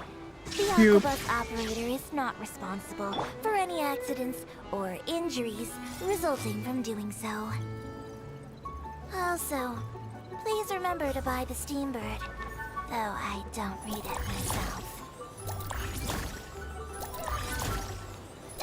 The destination of the current tour is Rulez. Points of interest worth visiting include the Fountain of Lucine and the Opera Epiclese. If you look to the left in the direction we are currently traveling, you will see the famous Fontaine Research Institute up in the sky. An experiment gone wrong turned a new sightseeing opportunity. What the hell? Ingenuity truly is a wondrous thing.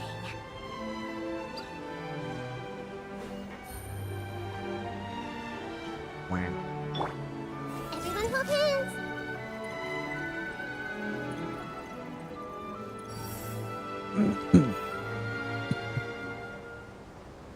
Very cool, very much wow. Hey! We are now approaching our final destination. Please be sure to bring all your personal belongings with you as you disembark. Even though I will take any forgotten items to Lost and Found, the paperwork is rather annoying, as nose and hands are not suitable for grasping pens. Please be careful when disembarking. It has been my honor to be your tour guide this trip. Easy. Thank you. Yeah, thanks. I mean, you're welcome. Good day to you.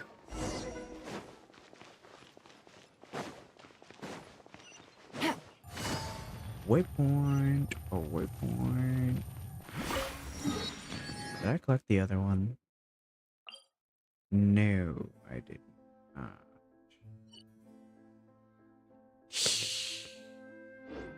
Oh well.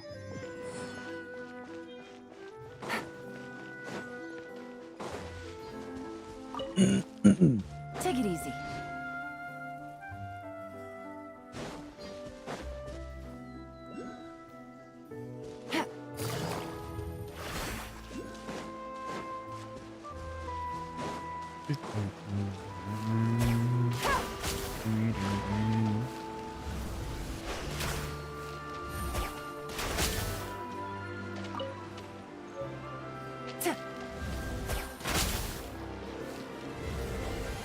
What?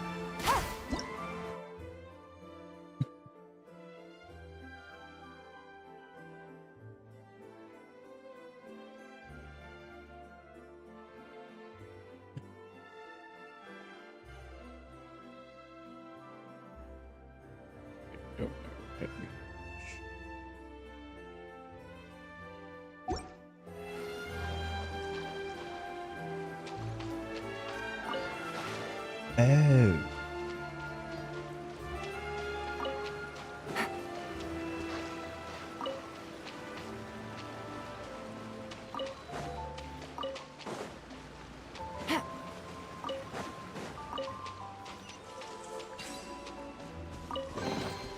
A chest full of valuables and a trove of potential clues.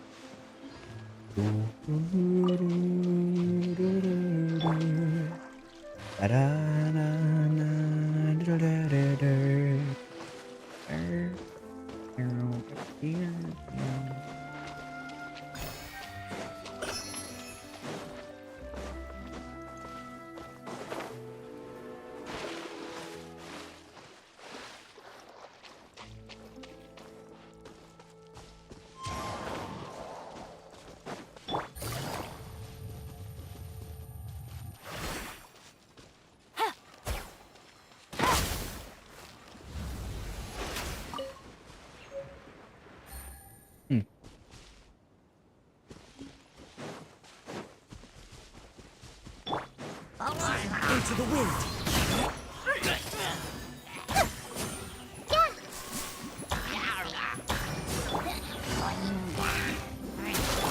This may hurt a little. Illusion shattered. Healing Temple of time. Wisdom. One with nature. Quietly now. Inazuma shines eternal.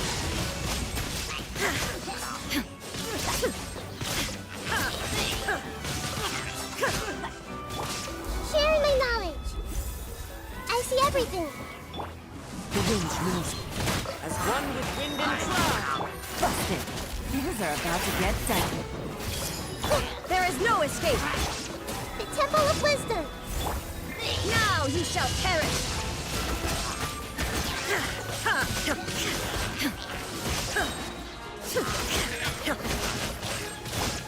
One with nature. Clouds high. The bird. Here comes the catch. Gotcha. Sharing my knowledge. Everyone hold hands. Inazuma shines eternal.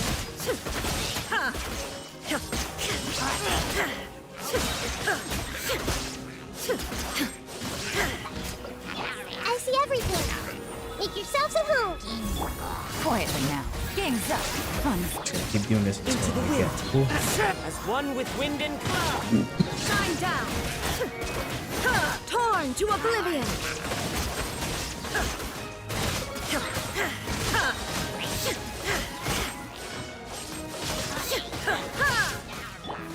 One with nature.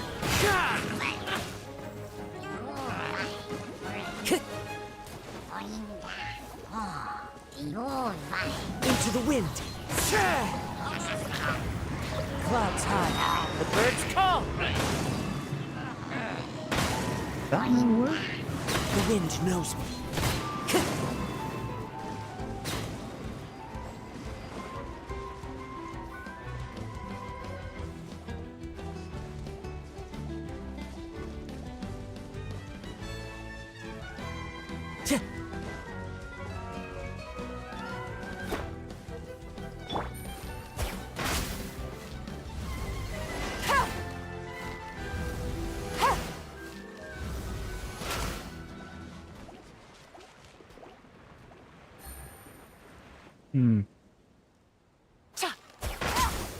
Take it easy. One with nature. Busted. Hey, Into the wind. Fallen leaves. Adorn my night.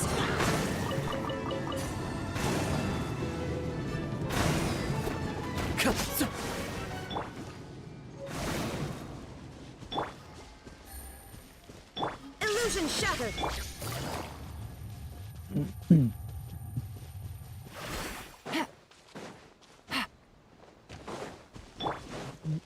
Time to go. One with nature. Time to go.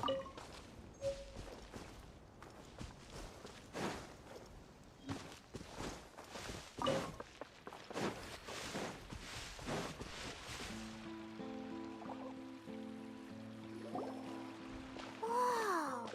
Now this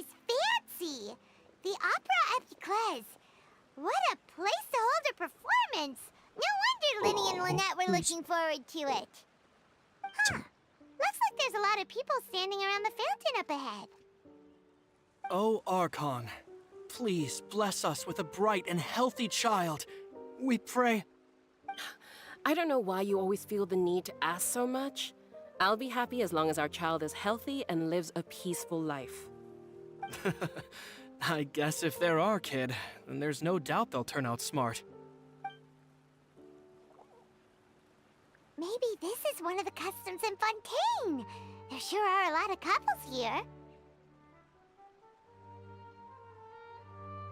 Vache. Oh. What's wrong? Vache. Vache. What's happening? No, Paimon didn't say anything. Welcome to the Fountain of Lucine. All the water flowing through Fontaine converges here. It's customary for newlyweds to come here and wish for children. Lynette, you scared Paimon. When did you get here? Lenny asked me to wait here for you, remember? Right.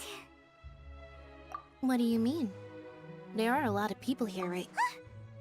Hey, you're not trying to I see. I might be able to tell you some. In fact, you might not be imagining things at all. I suspect that what you heard is a result of your hypersensitivity to the hydro element. It's because of his sensitivity to the hydro element? When do you cry, Paimon? Wait, what? Just answer me. When Paimon's really sad? Oh, and when Paimon— Then you should understand that tears contain your most intense emotions. Like I just mentioned, the Fountain of Lucine is where all the flowing water in Fontaine converges. Even the tears that fall to the ground will eventually gather here. So maybe what you heard was the intense emotion coming from someone's tears. So, what did the voice say? Huh. Rather than worrying about them, we should worry about— Don't let that calm look of his fool you. He tends to get pretty nervous just before a performance. Oh, right. That makes sense. Let's go in and see Linny.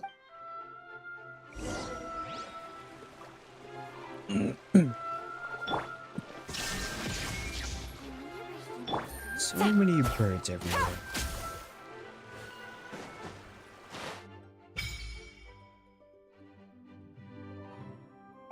Oh.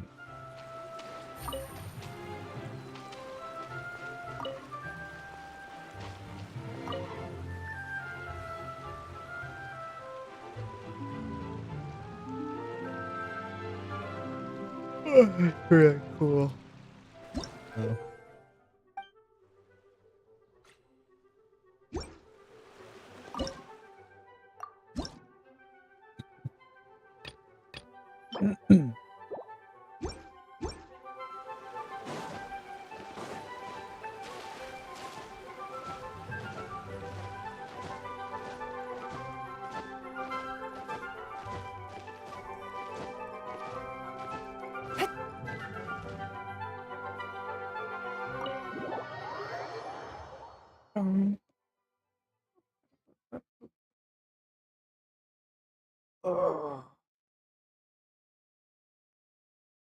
When does the cool stuff start happening?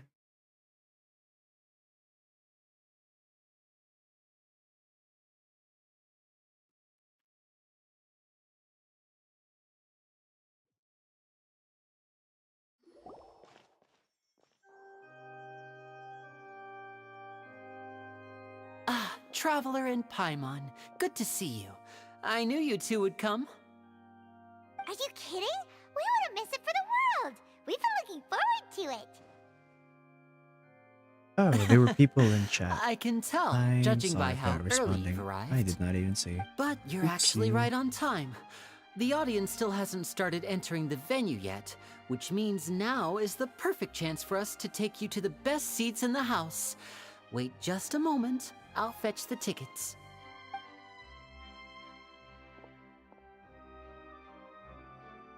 Oh, Oh, it's because my chat was freaking. The Opera House has assigned seating, not so you always have to make working. reservations. Oh no. I've already reserved your seats, and here are your tickets. Lenny, shut up. Ooh, front row seats. Thanks, Lenny. I need to fix my chat. It is not working.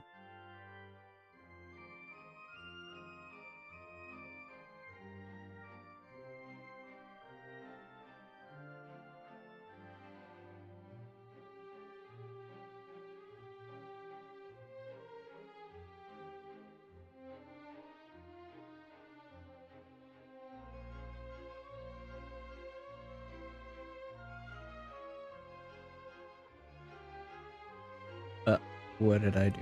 Uh.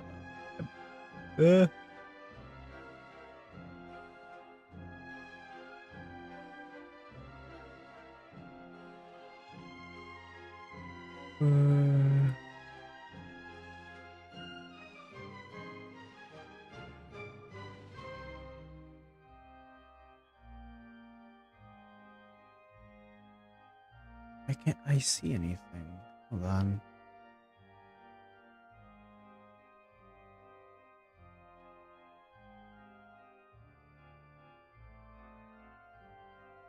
Oh, yes.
There we go. Now my chat is working.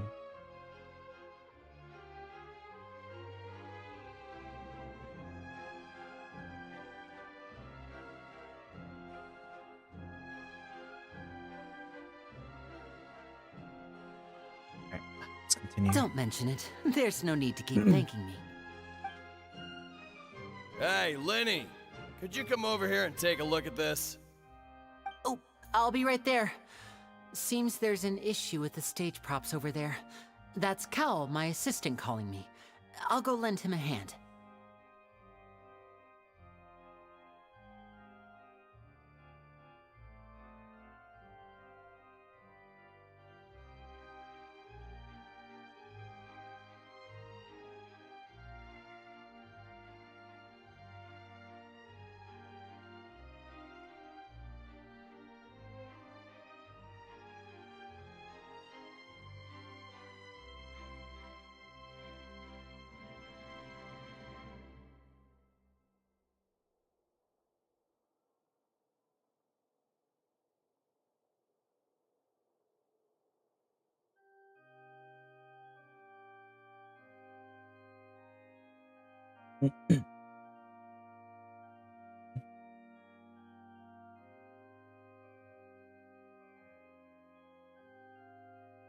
Past.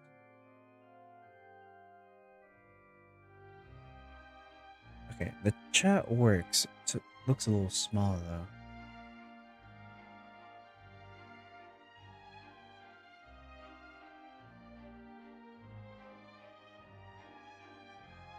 Give me a second here.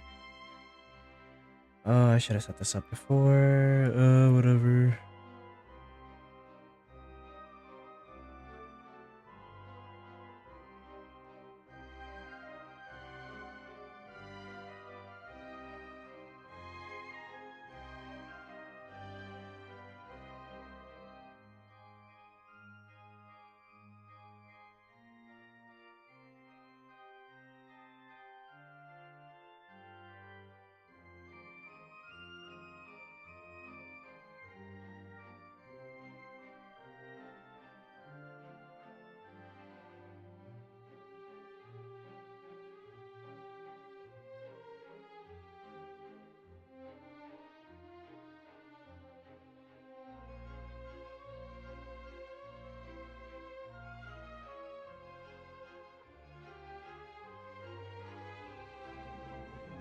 Chat over to the left.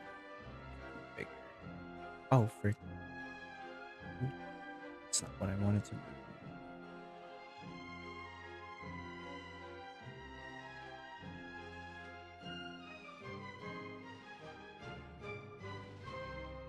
Hello, this is us.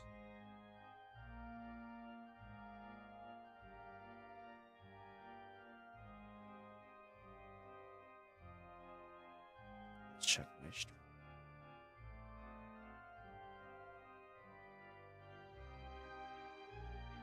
Yeah, that's it.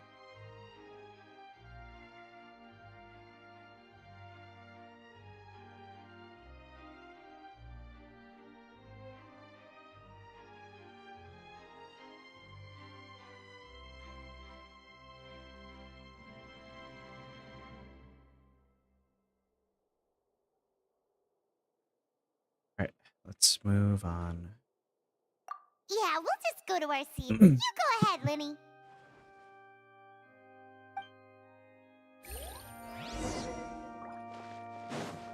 I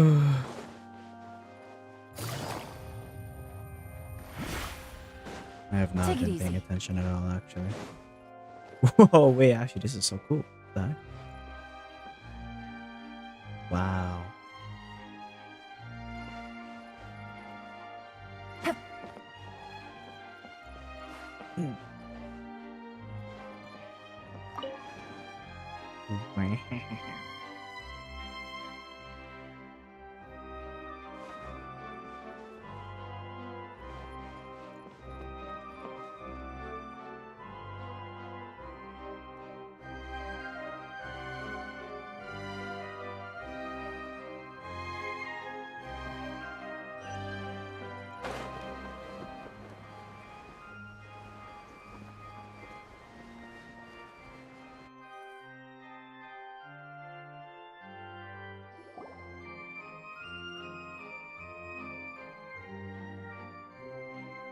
Oh, they should.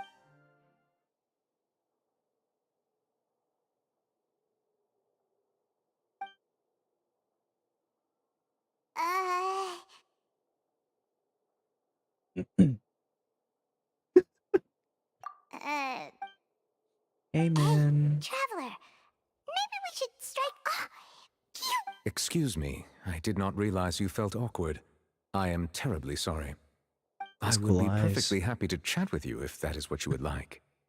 Oh, I would be perfectly. so you heard all of that, did ya? Boy, you. Wait, that's not it. Paimon's. Sorry. Paimon's the one who was being rude, talking under her breath like that. So let's talk. But what should we talk about? Yikes. Oh, Paimon's got it. You're also here early and sitting in the front. Are you a friend of Linny's? A friend, you say? Well, if Mr. Linney would like to be my friend, I would be more than happy to reciprocate. Oh, so you're not friends with Linny then? Oh, this is getting more awkward by the second. Nice to meet you. Paimon is Paimon, and this is the Traveler. We just arrived. It is an honor to meet you two. I have heard of your deeds across Teyvat. And as required by proper etiquette, I will also introduce myself. Oh, Monsieur Nervillet. What an honor it is to have you here to see my show. Ah, Mr. Linney. I should say it is in fact an honor for me to see your performance in person. Wait, Nervillet? I saw you all chatting just now. Allow me to introduce you to Fontaine's Chief Justice. That seat is always reserved for him. It wouldn't be too much to say that he's the symbol of justice and honesty here in Fontaine. Whoa! Sorry for being so rude just now. Paimon had no idea you were such an important person. No offense taken. Being Chief Justice is merely what I do for work. Nearly every person has their usual reserved seat, so I'm not so special, really. And by the way, I should probably let you know, even though I would prefer not to, there's someone sitting up there in the VIP seats that has been striking a pose for quite a while now. I believe she is trying to give you a most elegant and impressive first impression. So I think you should take notice of her sooner rather than later. Otherwise, she may become flustered. That's funny. Huh? Oh, it's Farina, the Hydro Archon. Huh. She sure has a smug and satisfied look on her face. Guess she has no idea that you saw right through her act. Very good. That is for the best. No need to pay her any more attention. We may now enjoy the show. Huh? Damn. So is this what things are like between the Chief Justice and the Hydro Archon? All right, please wait just a moment longer. I've pretty much finished my preparations, and the performance will start as soon as the audience has made their... Yay! The show's finally about to start! She really is just nothing but an Ajosama. That's crazy. Oh, snap, cutscene. Oh, they're dimming the lights! The show must be starting! Oh no, it's not a cutscene yet. Sorry. Paimon will try.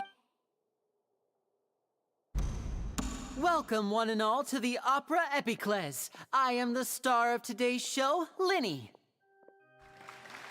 And over here is my sister, Lynette, who will be working as my wonderful assistant. Whoa. Please, let's give her a warm welcome. Yeah. Hello, everyone. I know she may seem to be a little sleepy right now, but that's just a sign that she's nervous. Whatever. Now, some of you may be thinking, two vision holders who can freely manipulate elemental powers performing magic is not true magic at all. So, I would like to take a moment to assure you that elemental powers will have nothing to do with what you will witness on the stage today.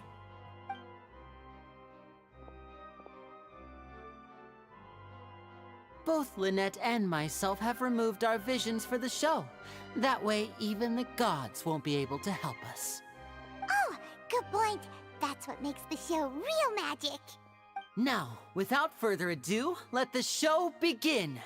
Lynette will now exit the stage to make some preparations.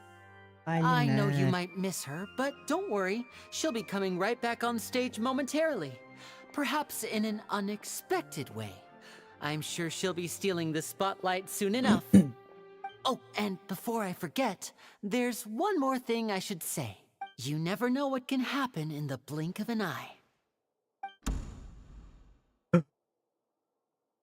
Is this cutscene now? A magician's greatest skill is making things disappear or appear. The possibilities are endless.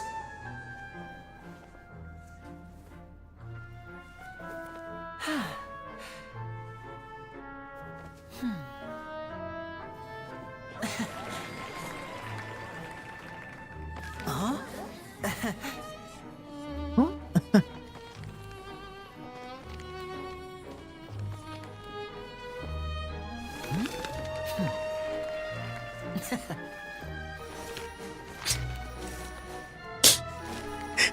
But this isn't what you came for.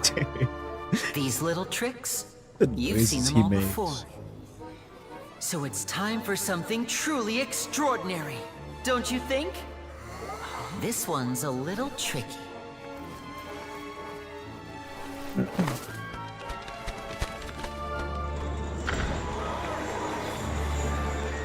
Using this water tank, I shall make my sister vanish completely, right before your very eyes.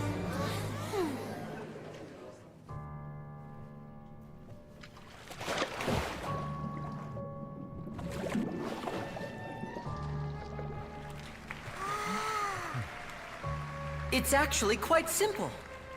She'll just turn into air bubbles and float right out of the top.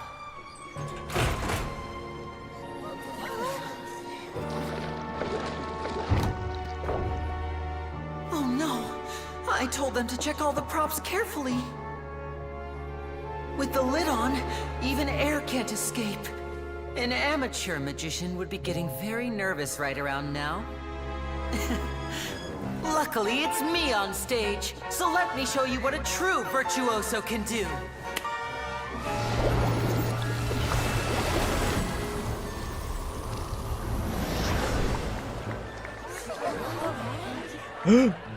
She's naked. Lynette, are you still there? Don't go too far. We don't want to use up all our magic. Hi, I'm back. Uh-huh.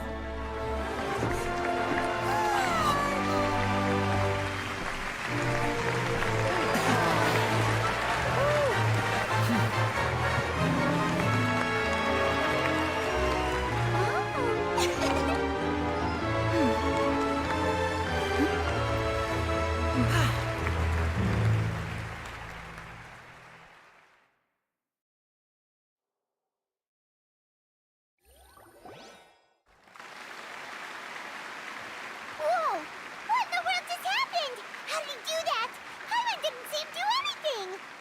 Wasn't Lynette inside the water tank? How did she disappear and then reappear out of nowhere? If we could see easily through his tricks, then that would mean that his skills are still lacking. To appreciate magic, you should focus on the show happening on stage, rather than getting caught up in trying to see that which has been intentionally hidden. Guess you're right. Paimon couldn't believe her eyes when Lynette reappeared. Amazing! Thank you everyone. I'm glad you enjoyed that performance. But our magical journey has only just begun. I've prepared even more astonishing surprises for everyone here. The magic of transformation and disappearance can go far beyond what you've just seen.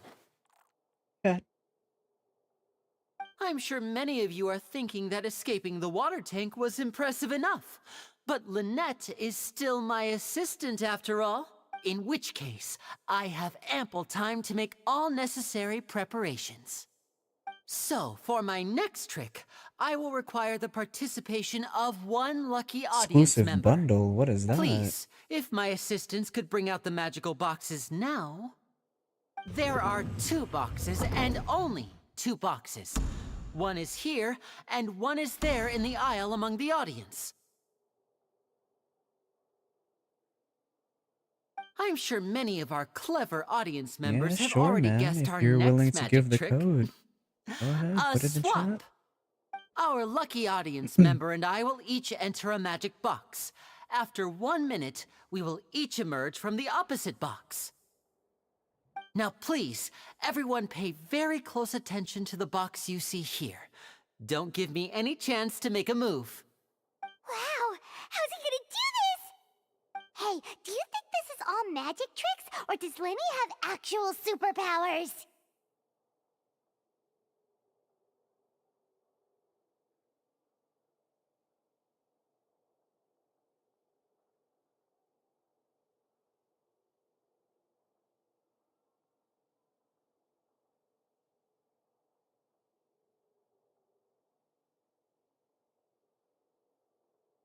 The lucky audience member will be generated by this random number selector. It selects numbers entirely at random. Even I don't know who will be chosen to participate. Now then, let's begin. Let me see. Oh, row 7, seat 3. Congratulations! You now have the chance to experience magic firsthand for an entire minute. Please, come forward. My assistant will take you beside the magic box. I'm sorry, it might be a little cramped inside, but no need to feel nervous. We've carefully arranged everything for you to be as comfortable as possible. You don't need to do anything, but no matter what strange things may happen, don't come out of the box. If the magic is interrupted, who knows where you might end up? You might even find yourself in the Fortress of Meropide. Oh, okay. All right. Before I enter the magic box, there is one more thing I need to ask the audience to do. Could you all give me a countdown? Like this. 60, 59, 58. Just keep counting down. You can go a little faster or slower if you like. I won't be able to see anything in the pitch black box, so I'll be relying on your voices to know when time is up. Oh, and no tricks now. If you quickly count from 60 in just 30 seconds, then I'll be in a tough spot. Ooh! Paimon kinda wants to count faster after hearing him say that! No, that won't do. I can see it in your eyes. Come on, repeat after me. 60, 59, 58. 60, 59, 58! That's right, perfect. Keep it going. All right, I'll see you all on the other side once you've finished counting. 54, 53, 52? Why aren't you counting, Neverlet? I am counting in my head. I think things are exciting enough in here as it is. Merely a consequence of my identity and personality. Do not worry about me. Just enjoy the show. Oh, alright. You look so serious that Paimon thought you might be feeling uncomfortable or something. 40, 39, 38! Mr. Linney, are you all right in there? Is everything ready? Yes, I'm fine. I'm just double-checking the direction of the magic. It would be a disaster if we get sent to the wrong places. For example, mid-air right above the audience. Even though he's saying that, Lenny doesn't seem nervous at all. What was that noise? Did you hear it too? Not sure. Anyway, it doesn't... 25! What's wrong, Mr. Linney? I can still hear you moving in there. I seem to have accidentally knocked over a decoration. I'm trying to fix it, but it's pitch black in here. I can't tell left from... Never mind the decorations. There's no... No, that's unacceptable. I want my show to be perfect. Don't worry, we still have 20 seconds. Hear them count. 19! 18! 17! It seems things aren't quite going as planned. I apologize, everyone. It feels like you're all starting to count faster, but that's all right. I know it can be tiring to do such a long countdown. 10 seconds and change is still plenty of time. 10! Almost there now. Whew. Swapping two people is harder work than you might think. Even a master magician like me can't guarantee I'll get it right the first time. Hey, wait! Is this the back one? I can't tell. They both look the same inside. Huh? Nope, that's not it. I'll try again. 7! Hey, slow down! Honestly! 5! 4! 3! Whoops! That doesn't count! 0!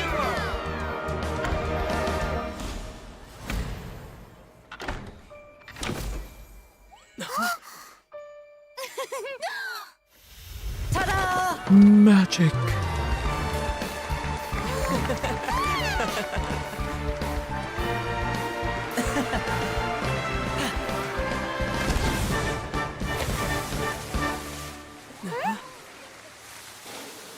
And then Lynette comes. Oh no, he comes out part 2. Whoa!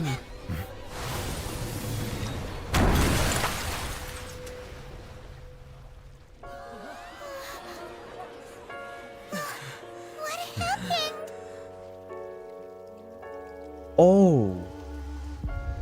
Oh, bro's dead.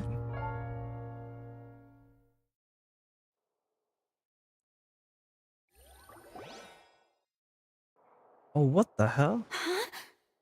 Is this part of the show? magic to fix the stage now, right? What happened? Oh no. Maybe this isn't part of the show. The girl was still in that box. This performance is over. Medical staff with me. Guards, secure the scene and detain all the performers. Seal the exits. No one is allowed in or out at this time. Yes, that's right. If this was just an accident, then we must investigate the cause. But if this was all part of some scheme, then those accountable will not escape the judgment of the God of Justice! No need to be alarmed, you two. We'll get to the bottom of this soon.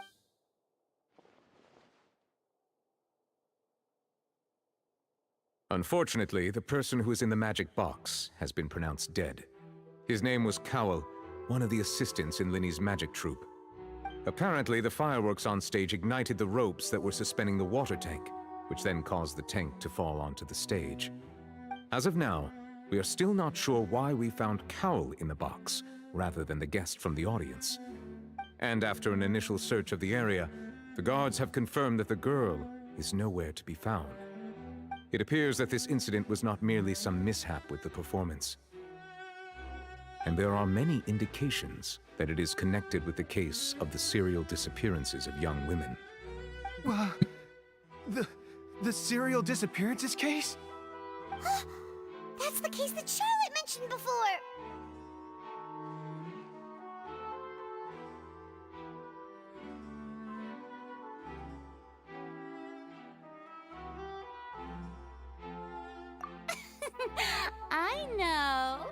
I know the truth. I can see through the whole thing. Really, using such a shallow and obvious mystery as his finale. Did he really underestimate us that badly? I say that our powerful magician, Mr. Linny, is now the prime suspect for the serial disappearances case. Huh? Why me? This whole thing... Oh, this all occurred during your magic show, did it not? The missing girl disappeared after being chosen. Now that I think about it, that whole speech about magicians making things disappear... That can't be right! He was in the box on the stage the entire time! We could even hear his voice! Besides, before the show, he told us that he would like to catch the criminal behind the disappearances! He couldn't possibly mean catching himself! Save discussion for a later time, please. Lady Farina, may I assume that your comments just now constitute an accusation against Mr. Linny and his associates, and that you are pressing charges? Huh? I just think that he... Well, I think it might be a little early to talk about formally pressing charges. But what Lady Farina said just now makes perfect sense. Looks like she's gonna personally deliver justice. A kidnapping and murder carried out under the cover of a magic show. Lady Farina said it all. I mean, of course, my dear people. But what excites me even more than the obvious truth before our eyes is the opponent I'll be facing. That's right. I mean you, Traveler. You'll support Linny, won't you? Then there's no problem at all. You know, the Traveler and I already had a duel the first time we met. But with Linny's help, our little duel ended in a draw. But draws really are the most boring possible outcome. So no more draws. Between the two of us, there must be a clear winner and loser. And what better place to hold such a riveting showdown and decide the true victor than here, on the grand... It wasn't a draw. I understand. Charges have now been pressed, and as such, a trial is in order. Well, Traveler, seems Lady Farina has set you in her sights. But putting her dramatic rhetoric aside for a moment, I would like to ask you, are you willing to act as Mr. Linny's attorney and defend him in this case? Very well. The trial will be held a day from now in the Opera House. Both sides may investigate the scene to build their cases and search for the truth. I don't think that's how an Linny and his attorney troop are works. all but- potential oh, suspects okay. and shall remain within the Opera House. The audience may begin to leave in an orderly fashion once they have been cleared by the guards. A day isn't that long. Let's see what kind of case this big shot outlander can build in such a short amount of time. I'm really quite looking forward to hearing it.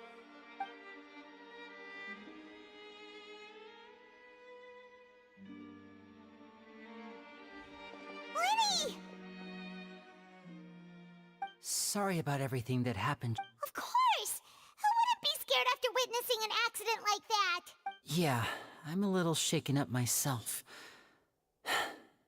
How could this happen? And poor Cal. Not Simon Cowell. I know you already claimed that you would defend me, but now it's just us talking. Tell me, do you think I could possibly be the murderer? Good to hear. I'm sure everyone sees me as the biggest suspect at this point.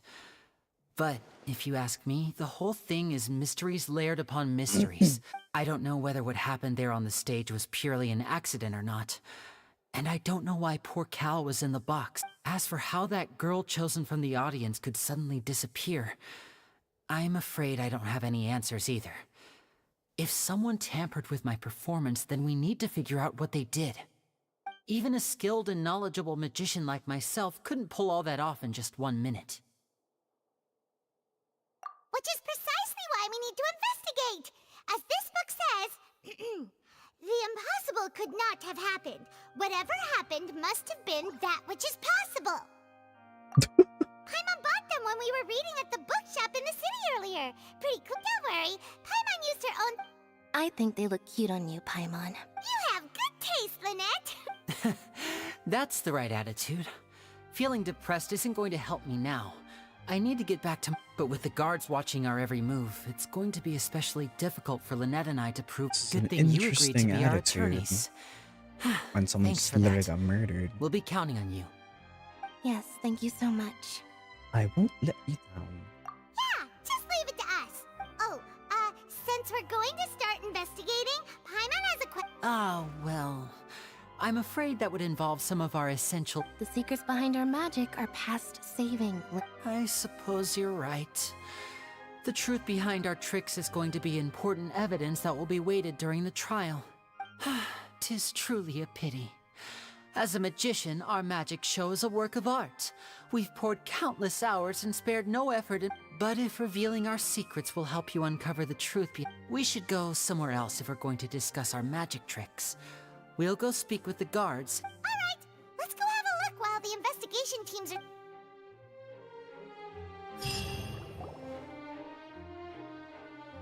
Hello, officer. How's the investigation going? I see. You must be the traveler that Lady Farina mentioned. Listen, I'll be perfectly honest with you. I'd avoid getting mixed up in this whirlpool of a mess if I... Huh? Come with me and you'll see. So many water puns. The deceased is one of Linny's assistants, named Cal. Even though he hadn't joined the troupe long, he was hardworking and everyone generally liked him.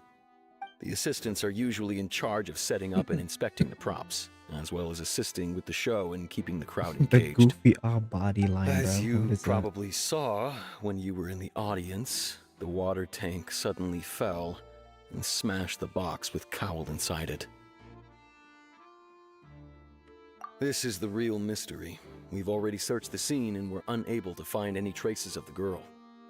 However, if you look carefully, the box was positioned directly under the water tank.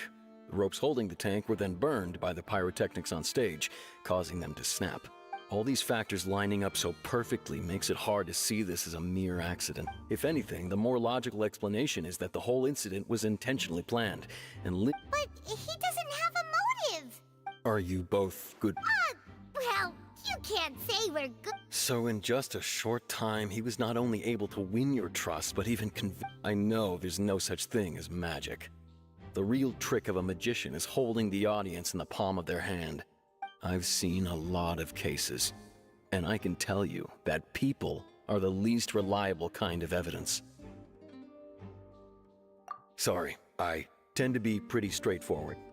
Anyway, you may investigate the scene of the crime yourselves if you're curious.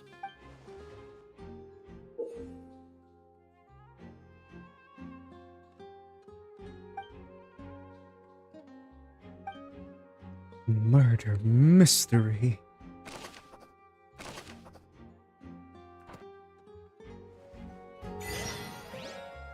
Ooh, let's solve this darn mystery.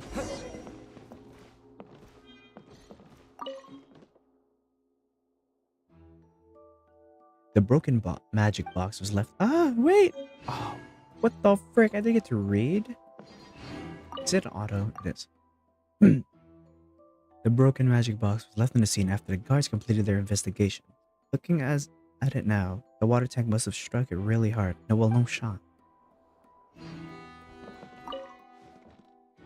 This is where the magic box was struck. If Cal weren't inside the box at the moment, he might have dodged the falling water tank. Wow, really? Ah, that's the right.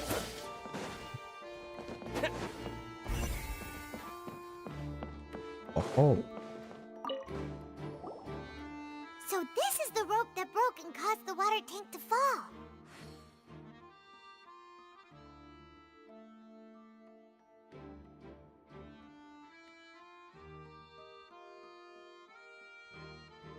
The rope looks pretty durable. How can it be burned through so quickly by fireworks?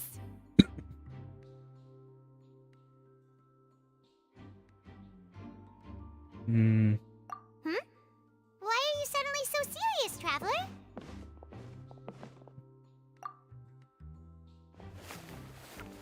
Whoa. Look! This bit is made from different material!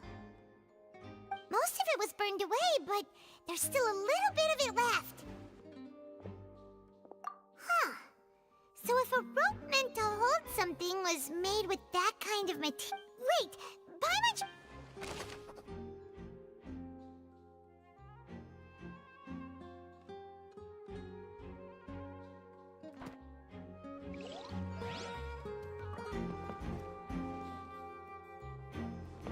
So it was already with special material.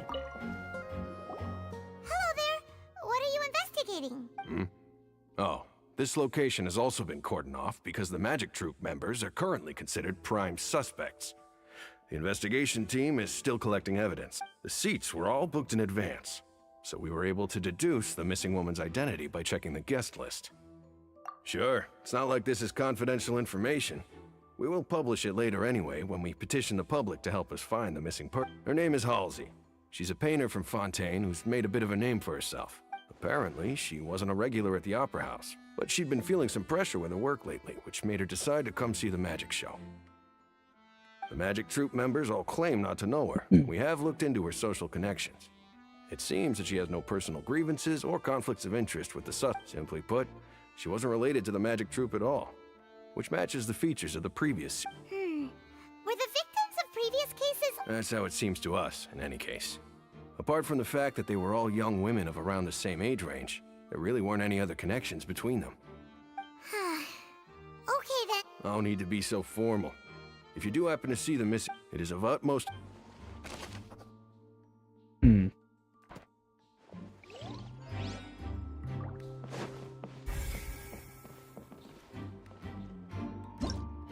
Whoever the murderer was, this rope was obvious. Why would it be him? How strange. Named Cowell, he was well trusted by all his colleagues. His job was setting up and inspecting the props, as well as assisting with the show and keeping the crowd engaged. Gosh, no wonder the serial disappearances never got solved. Burnout. Unrelated.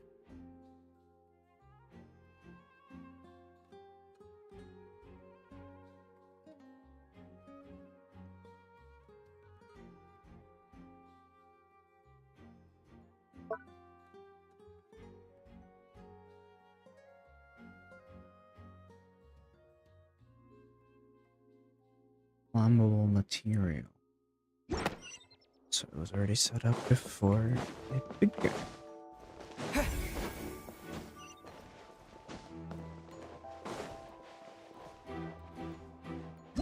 Whoever the murderer...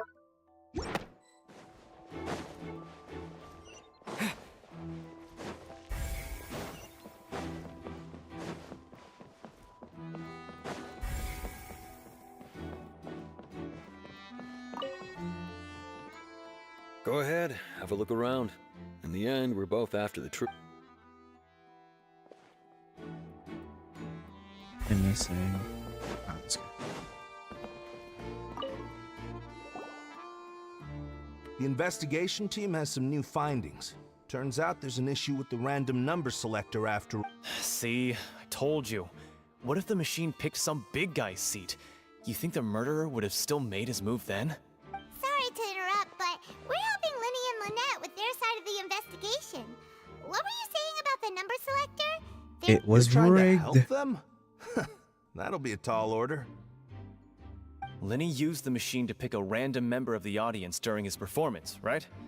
The lucky girl that later disappeared. Well, we thought there might be a serious problem with the machine, so we had it taken away for further inspection. It turns out that the seat number it picked wasn't random at all. The machine picks that same number every time. Huh. I'm sure you already know that you have to make a reservation in advance to get a seat, regardless of whether it's a trial or some performance. In other words, Linny knew who would be sitting where from the very beginning.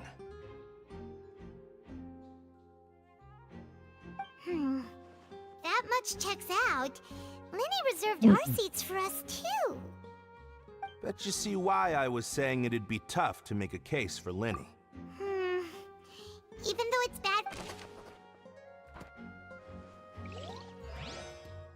Prepared rope, rig numbers. This isn't good for Lenny.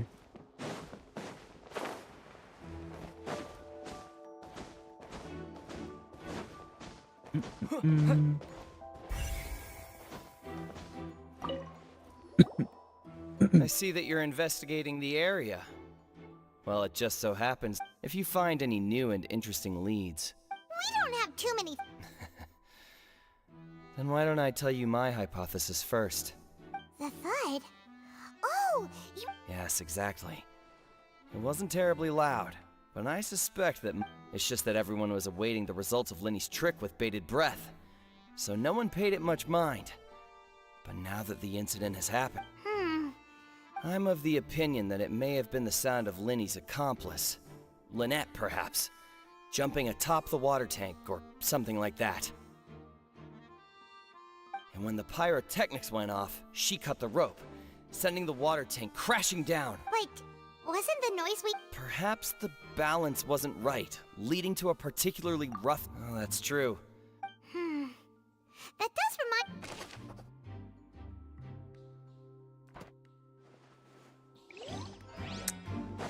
Yep. No clue.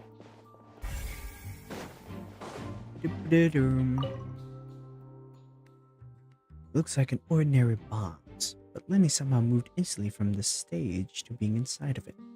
How did he do it?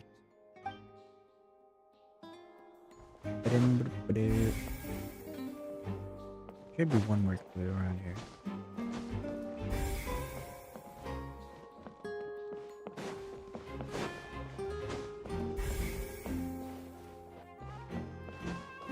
Oh. Sit. Oh.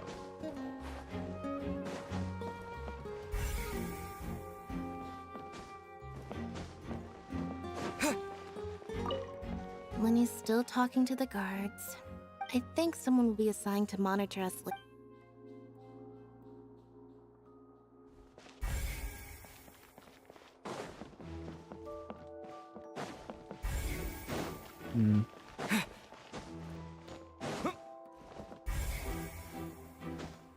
I am missing a clue. Whoever the people... Why would it be... God, we all heard that noise. No.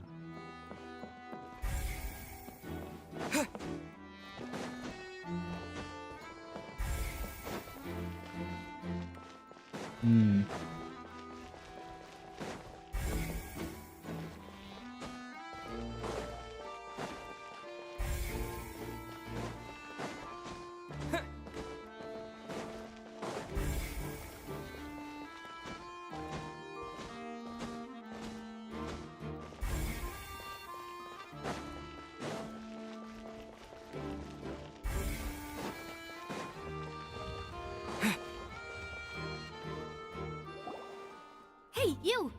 Yes, both of you! Over here! I've been keeping an eye on you for a while now. Taylor Swift. Huh? You mean us? That's right. If I'm not mistaken, you're also among those who wish to cut down the thorns and pursue the truth. No? And by the looks of it, you're not from Fontaine. Well, you're right on the more about that one, but who are you?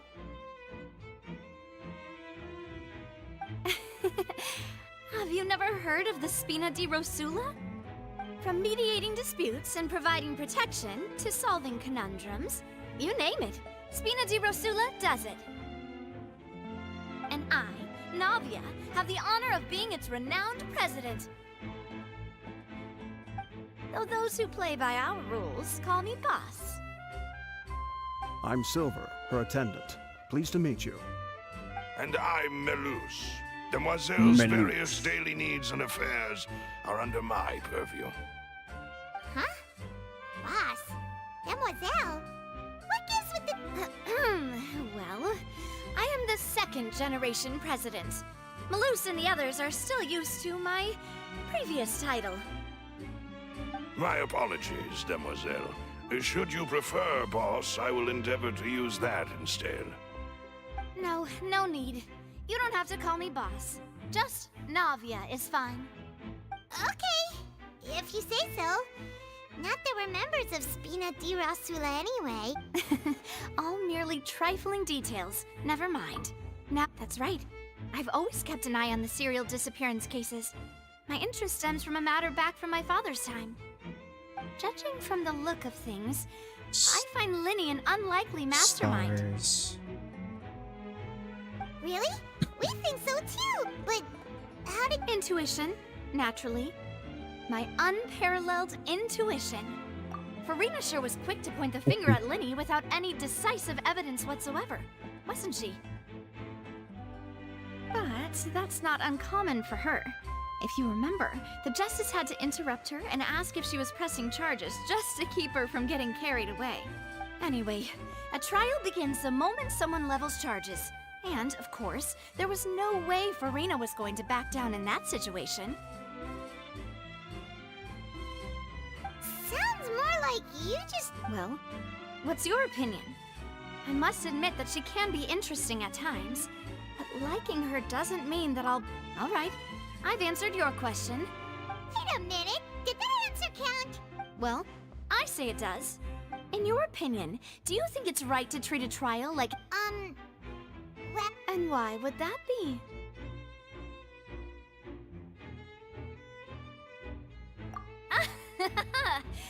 See, Silver and Melus? I told you they'd be different. Most astute of you, Demoiselle. I, too, think that the Traveler's response was most excellent. No matter how wonderful the script or how fervent the audience's expectations may be, the trials that go on stage here must be based in fact. And if that can be done, boss, then... All right, that's quite enough, Melus. Anyway, I like your answer. You pass with flying colors. Now, I need to make some preparations, following which our joint investigation shall commence. You two shall be my... Wait! Since when did we become assistants? Oh, well, I can be the assistant. Sure. Or your companion, if you like. I'm really... That's more like it. Far be it from me to brag, but I believe that Demoiselle's intuition will be You wish to save a friend from false accusations, and we wish to unravel the disappearances. In this sense... You have a point. Huh. You're quite the talker, aren't you, mister? And what about you over there? What do you think?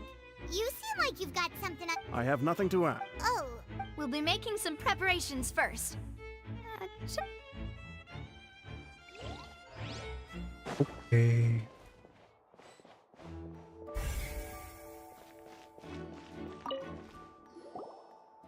Sorry, but no one can freely enter or exit the Opera House at the moment.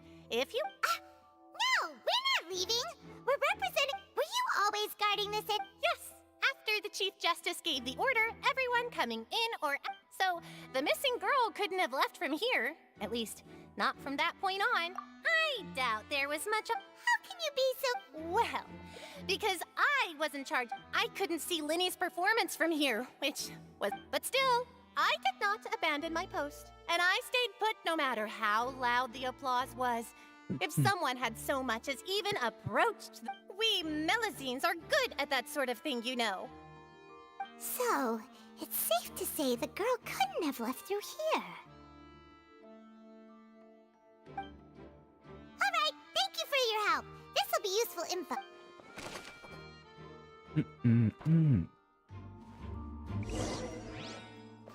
We've checked everything of note here at the performance venue. Paimon wonders how Linny's discussion with the guards is going. Let's go see, shall we? Ooh, things are getting interesting, huh? We're about to see how magic is made. Understood. Then I will be going with you. Just so you're aware, I will be monitoring your actions and making notes as necessary. Very good. Thanks for being so agreeable. I'd pull a rose out of my hat as a gift for you if I could. You may spare the pleasantries. I'm just doing my job. You've arrived. Who's this? Me? I'm Spina di Rosula's guardian angel. If you've got a problem, I've got the firepower. Sorry, I got a little carried away there. Call me Navia. I'm a partner of theirs, and we'll be helping investigate this whole situation. And these are my companions. Would you mind? Fine by me. Oh, new helpers? I would be most grateful. Well, let's just say we're tagging along. It's not every day you get to see the secrets behind magic performed on such a large scale. I appreciate your kind interest. Come with me. We'll be heading below stage. Magic. Huh? Below stage? Yes, a world of secrets is hidden beneath this magic box, prepared specifically for this switcheroo trick.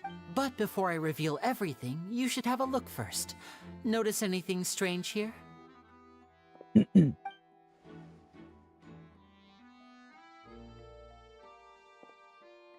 I'm not trying to be dramatic. Remembering the details of a trick will help you understand the method. Huh. Weren't there balloons and other decorations here? Where did all that go? Ah, good eye. That said, you're still far from discovery. The back? You mean the inside of the door? Very good indeed. I thought you might not be able to catch that, given that you were sitting in the first. The back of this door was patterned. Those patterns are now gone, replaced by a smooth wooden board. So, if you put 2 and 2 together, what do you get? Exactly. All right, let's go. I'll tell you how it works as we head down. Oh, so there was a passageway under the magic box!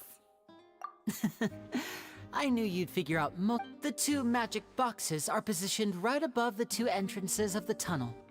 See this flatbed trolley? The box with the lucky audience member in it would be shuttled over to the other side using the trolley.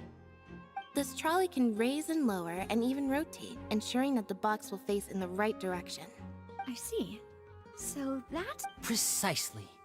The inner box would descend after the audience member was put inside and be moved along the trolley, all while the outer box would remain on stage as if nothing had ever changed. So that's how you... Once the box was lowered, the trolley would store some energy through this device here, with which the audience member would only be able to feel some slight movements in the dark, and by the time she walked out, she would already be back on stage. Right! You were talking that whole time, and you even came out for a moment near the end! Ah, yes. A phonograph operated by Lynette was used to achieve that effect. My assistant and I had already scripted our conversation beforehand. When the countdown began, I had already gone to the opposite box via a tunnel using that ladder. And what about Lynette? Where was she? I was in the mezzanine space in the back of the box. Oh, interesting! That's how we were able to coordinate Linny's lines with the assistant. And, by the way, I was the one who walked out of the box at the end. I mean, we are twins. All it takes is a change of clothes and no one can tell who's who. And that's my favorite part of this trick. Only Lynette and I can perform it. So that's how it all worked. Wow. Every detail. Lynette would briefly walk out of the Wait, box and actually, then was go that back her? in, Let's check jumping the into the freaking tunnel and eyes, escaping before boys. the box on the trolley could See finish the ascending. replay here.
I can't really tell, it's too blurry.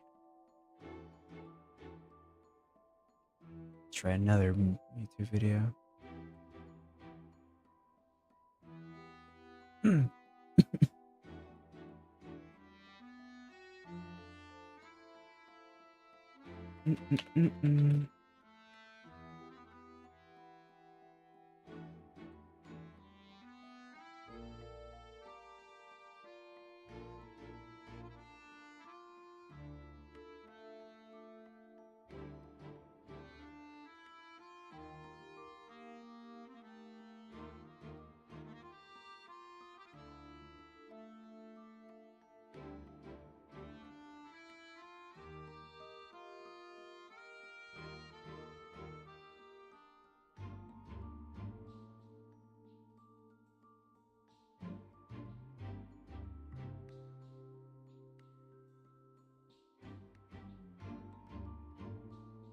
Alright, I have the image. I'm gonna send it to my.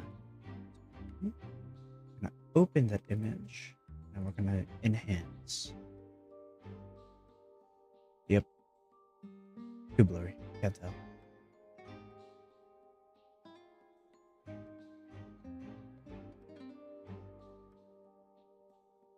Oh, that sucks.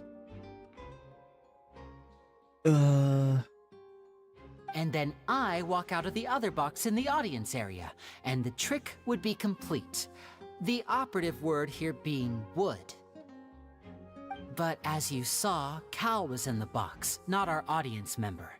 She, on the other hand, mysteriously vanished.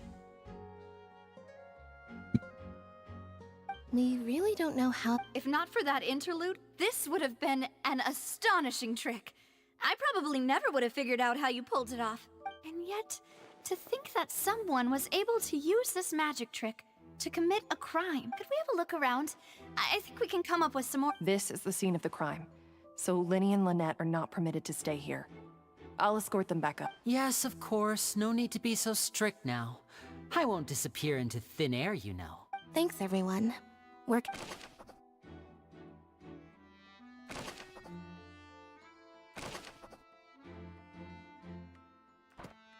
Okay.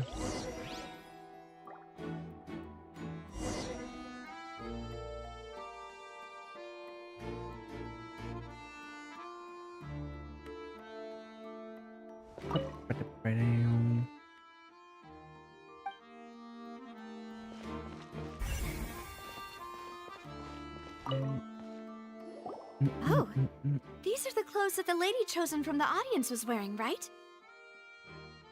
Her clothes are here, but she's nowhere to be found. Right. And do you really need to do that if you're kidnapping them? Ugh, this is so confusing. Paimon does.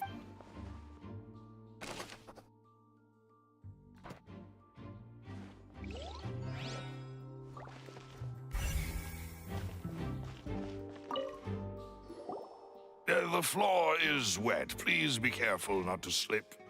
Speaking of which, why? Oh, Paimon knows! It's one of those tricks where you... And here's a broken vase. Huh. That can't be. The trolley moves along tracks from start to finish. It couldn't... Let's note this down too.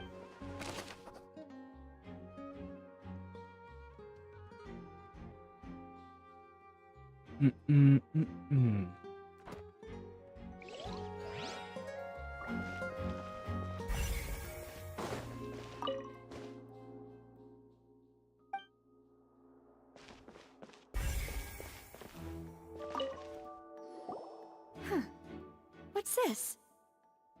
Looks like a hook tied to the end of a rope. Huh? There's all kinds of odds and ends here. Perhaps it was a prop for a different trick. Whatever it is, let's make a note of it first.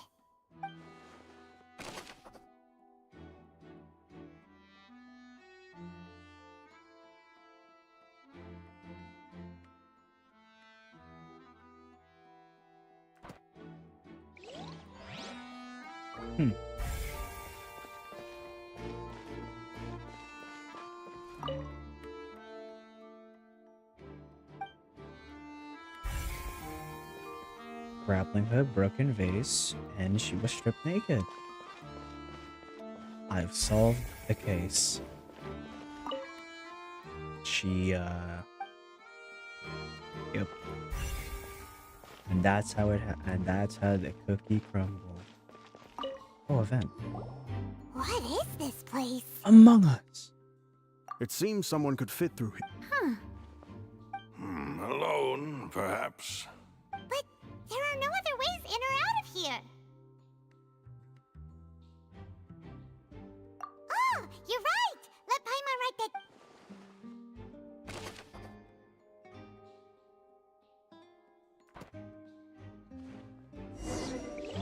The lady Since we're just about done investigating down disappeared here. on her own, Yes, let's head back up. or was shrunk. Fit into space of their pocket. That's why her clothes were left over here. And they knocked over the vase because they hate pottery. Yep. Mystery solved.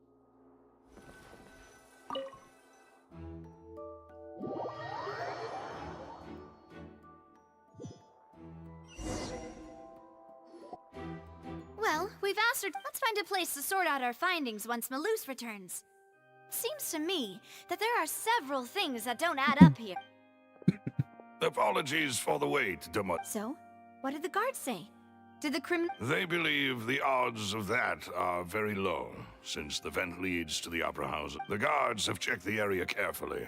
No one left through the basement during the performance or after the incident, and So the tunnels become like a secret chamber then. You know, like the kind you usually see in novels. The plot thickens. Halsey's disappearance? No wonder Farina was so confident in her accusation. All the current... In other words, the charges are very likely to be upheld unless we make some... Charges and then trial. So if the That's right. This is how a trial goes in the Opera House. During the proceedings, the Chief Justice and the Oratrice will hear statements from... That's right. This is how indemnitium is produced. The statements from both sides, the defenses from attorneys, witness testimonies, and even the audience's emotions will all be projected on the Oratrice. To put it simply, it's as if the Oratrice has its own will, and is a judge in its own right. This also precludes any kind of favoritism on the part of the Chief Justice. Not that this has ever happened anyway. Once both sides have finished speaking, the Chief Justice will make his final decision. This, too, will be used by the Oratrice as a reference. Then, finally, the Oratrice will be consulted by officials. The result it returns is the will of justice itself. Huh? So that machine is the one that actually decides? Paimon thought never let... In practice, there is very little difference. Both have always come to the same judgment. which is why people have great faith in the Chief Justice. Ah, yes, the guards also asked me to convey that none of us will be allowed to leave this place before the trial. Huh? Because we've chosen to act as the twins' proxies. That makes us persons relate. They're concerned that we might be colluding with outside parties. Or that we might... And even if that were not so, it could prove problematic if we happen to spread key information about the case ahead of time. I'm ready to break out at any time. Whoa, whoa! There's no need for that! Paimon thinks they have a point. That said... Of course. I just hope you don't mind the lack of options. I'm afraid that catering to all tastes is not in the cards, nor is any In that case, let's just sort out our findings together here. Pity.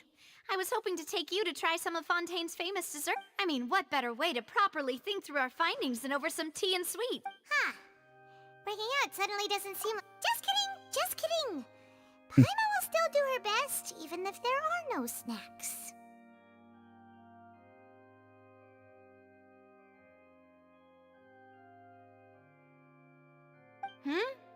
What do you mean, no snacks? Of course we'll have snacks. If we cannot buy some, then we'll simply make some. Huh? Understood, Demoiselle. Everyone, please come with me.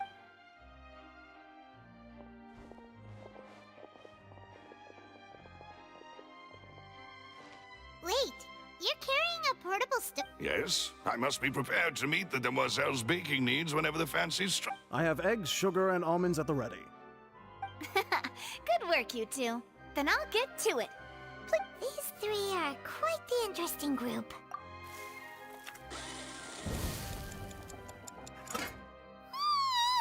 And Paimon thought it smelled good while it was still in the oven. Oh, it's even better now. From the way you had these two guys carrying all that stuff Damn, around, I'm getting hungry. Paimon thought you'd have them do more during the baking, but you ended up doing the entire thing by yourself. Beating the egg whites, grinding... I was a plot. And I was giving encouraging smiles. These are funny. Aren't you worried about getting your fancy dress dirty, beating egg whites and baking them? Well, I don't think it's carved in stone anywhere that fancy ladies can only read books, sip tea, ride horses, and play the piano. I just really enjoy making snacks. Don't underestimate beating egg whites, by the way. Anyway, give these a try. Only... Well, eating too many sweet treats might send all that sugar to your head. You wouldn't be able to think clearly about the case on a Tea is ready to be served as well. This is Demoiselle's... No need for concern. I merely do... All right, then. Down to business. As Paimon mentioned previously, the tunnel seems to be something of... However, we can assume that Linny and Lynette were not alone within it. Some criminal also occupied its sealed confines. The magician twins could have committed the crimes, of course. Exactly! Why would they do such a thing right when... The flower vase resulting in the shattering of the vase, the discarding of her clothes, and her abduction. Perhaps the criminal thought that since she was chosen from the crowd, she would be too easy to identify if she was still wearing the same clothes. Paimon thinks that makes sense, but the real... True. None of the clues were... But the only people left to consider are both technically victims. Whether it's the missing girl, Halsey, or poor Cowl. Huh. Could Halsey have secretly made modifications to the magic props in order to murder Cowl before making her escape? That's right. And even if she had tampered with the setup, she would need to understand the entire... Nor does she have any motive. The guards said that she has never had any dealings with the magic troops. From the sound of things, this is turning in... Your macarons are amazing, though, Navia. They smell great. They are my specialty, after all. What? 5? Oh, that can't be right. Paimon only counted 3, honest. Please don't worry about it. At my age, a few less sweets might actually be a good thing. No. Being greedy is one thing, but Paimon knows how to count. Are you sure? Are you sure, bud? I don't know if you do. Besides, Paimon knows that if she ate too many, then others wouldn't have enough. Wait, even you don't believe? If Paimon ate those 2 extra macarons, then may they turn into stone in her stomach! All right, we get it. Well, I suppose one of us might have gotten too engrossed in our chat and eaten them by mistake. Maloose, set up the stove again. Huh? Making sure everyone gets 3 macarons, of course. Exactly. As you wish, demoiselle. And I have the egg sugar. Well, this real...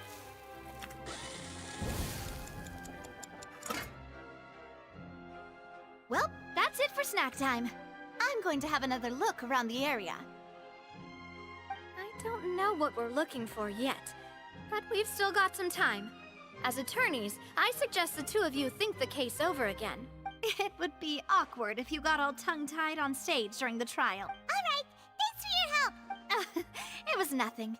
A small task for the Spina di Rosula. Silver, Maloose, it's time to go. I'll be back if I find anything.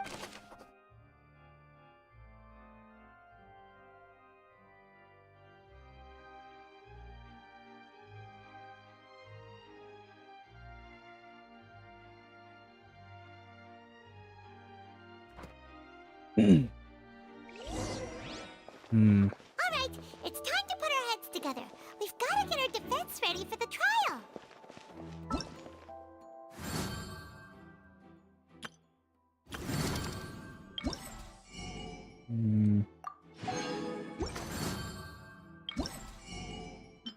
Yeah, no, I have no clue.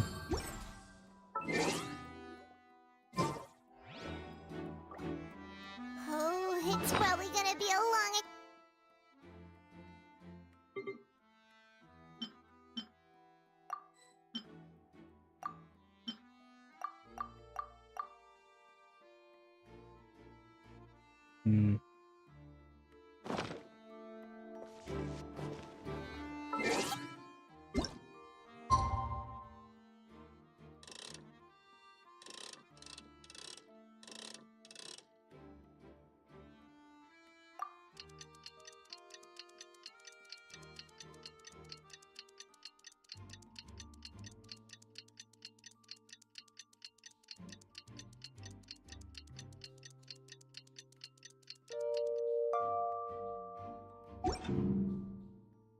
Inactivities.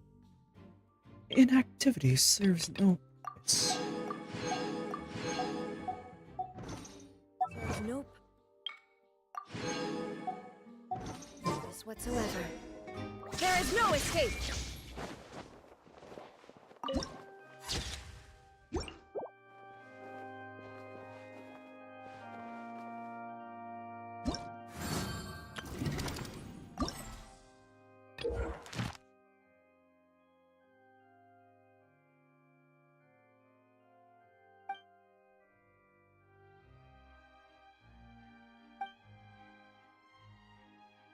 Oh, he's a crab. Look at him. Crab man. What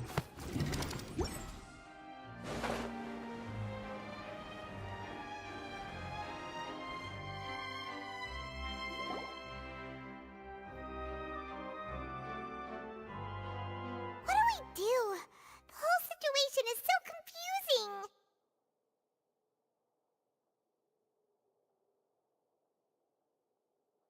Good plan. Just relax. Even if everyone else suspects Lenny and... Besides, I doubt Farina understands any more about what happened than we do. Thanks, Navia. Best of luck to you.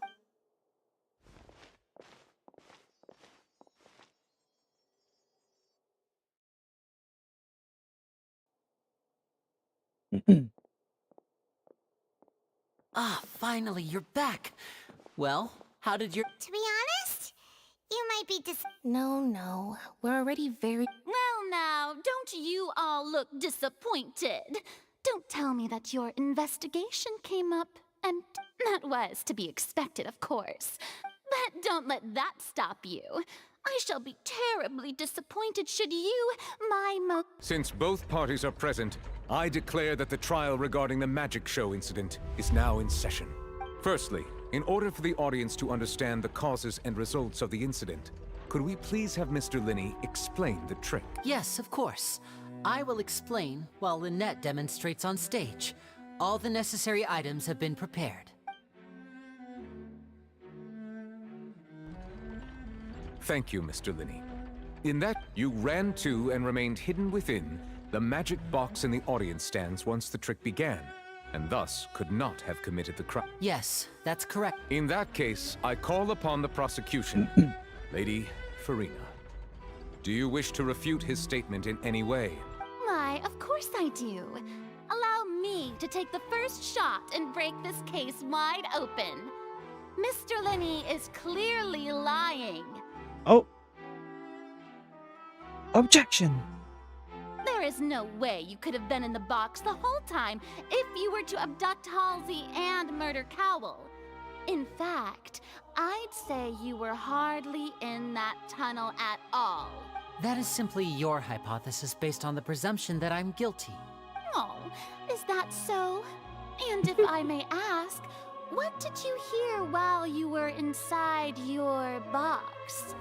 The roaring countdown of the crowd, of course. That's how I kept track of the time and built anticipation for the finale. And you didn't hear anything else at all? Nothing that might leave an impression of any kind? No, nothing. I see. But when the count reached 30 seconds or so, there was a thud. One so loud that I believe practically everyone heard it. Huh?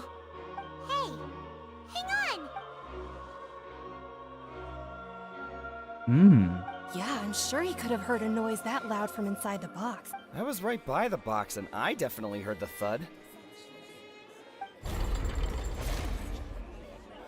Look at those scales.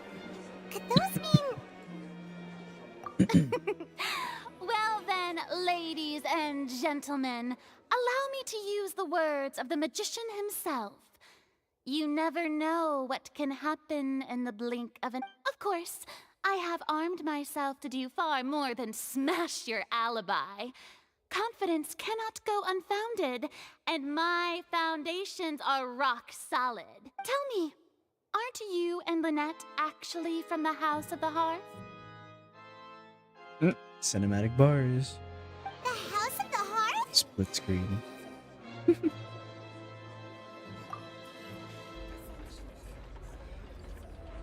No wonder they did something like this. So the serial disappearances were the Fatsui's doing. Now it all makes sense. I've got a feeling that what happened on stage probably wasn't just an accident. That's irrelevant. Our identities have nothing to do with what happened. Indeed. Then perhaps you could tell us everything that happened during that 1 minute. Your first priority is to prove yourself innocent after all. I'm sure there is little that needs to be kept secret now. Unless your script already has holes in it. The Outlander is speechless. My, oh my, don't they look flabbergasted? Now comes the infighting and discord, I suppose. This was almost too easy. Good thing I made all those preparations. Seems the all-nighter I pulled last night is really paying off. Hey, Lenny, why didn't you tell us this before? Order! Order! Mr. Linney, allow me to re-establish the facts. Lady Farina has raised 2 points. First, when the thud was heard in the Opera House, you were neither in the box nor the tunnel. Second, you and Ms. Lynette are both members of the House of the Hearth. Are these claims true?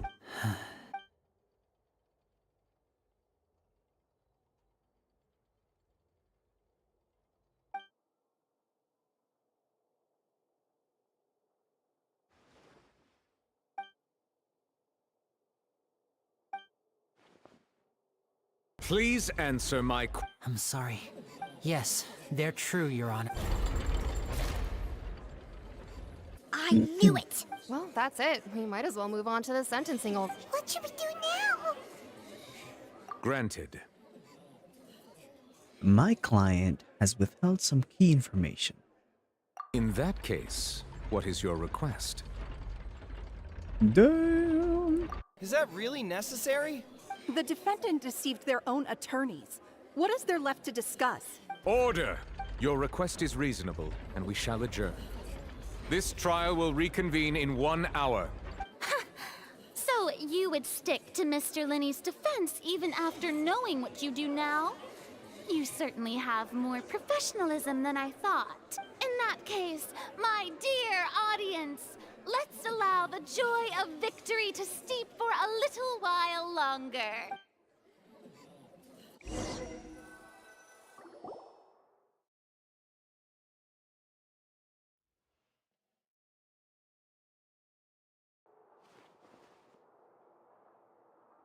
Well, this is awkward. I didn't think the Hydro Archon would dig all that up. I'm sorry. Yeah, sorry. Paimon doesn't know where to start. We based our entire reasoning on the assumption that you weren't bad, not to set the wrong tone or anything, but Paimon's really mad! I'm very sorry. I know you're angry, and reasonably so, but please, let me explain. I know you've clashed with the Fatui several times before. I wouldn't be surprised if just hearing the word is enough to make you upset, but our organization is very, very large, and the Harbingers have very different personalities and goals. Right now, we want to save people. As many as we can. That's right. I'm sure we're on the same page when it comes to this nation and the disaster that its people might... I knew if it weren't for our respective identities, we could become good friends. That's why I didn't wish to flat out lie to you, but chose to hide some details, and the truth is very important, but being completely transparent about everything would see us spending more effort than we need to. Right. So, you be the judge. Heck, if I were you, I fear that I'd even struggle to trust me at this point. You met a Fatus who works as a magician, a trickster by trade. All by coincidence, too. But still, I'm asking you to trust me. I am no criminal. At least, not in this case. Sorry. Please, forgive us. Well, you both say that, but... Right, let's hear... Of course. We've been trying to find out how the Oratrice operates. We want to know why it has a consciousness. Why can it deliver sentences accurately? During our investigations, we learned that the machine's core is beneath it. From that moment on, Lynette and I have been designing this box swap trick, with the objective of getting close to the core. Is that why you needed a whole minute? That's right. In truth, the audience would take about 75 seconds to count down from 60, while I would only need 15 to get to the opposite box. So, after jumping into the tunnel, I accessed the Opera House basement via the vent, and went to investigate the room in which the core is stored.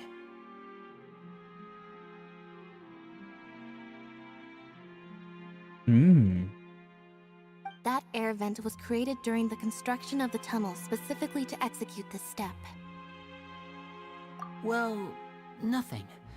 As soon as I reached that room and was about to investigate, I heard someone's voice. Which should have been impossible, of course. I was quite certain that I was the only one in the room. That voice seemed to recognize me and tried to speak to me. I chose to err on the side of caution and retreated the way I came. On the way back, I saw the broken vase and the clothes on the ground, but the countdown was almost finished, so there wasn't time to give it any thought. After that, the homicide occurred just as you saw. Well, that explains why you didn't hear the thud. Because of that prophecy I told you about, of course. We must know all we can about this nation's secrets in order to deal with that prophesized crisis. That's the only way we can save everyone. So, there you have it. The whole truth. It was never my wish to proceed under this cloud of mist, but like I said earlier, you can be the judge. If you want to leave because you don't trust the Fatui, there's... Well, Traveler, you decide. Paimon will follow your lead however you choose.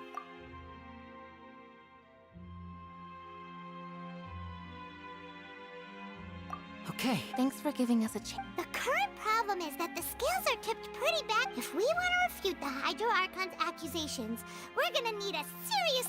Huh? Oh, Paimon thinks she gets what you mean.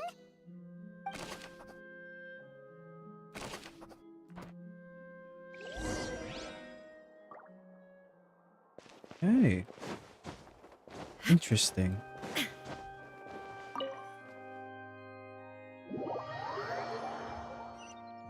So he actually wasn't there. He was in the vent in the basement. Both parties have returned to their positions. Let us continue the trial. When last we left off, Mr. Linney acknowledged the new evidence presented by Lady Farina as fact. Therefore, Lady Farina may continue stating her reconstruction of the events. Ugh, that took long enough. Now then, if everyone would lend me their attention. At this stage, let's revisit that scene from Linney's perspective.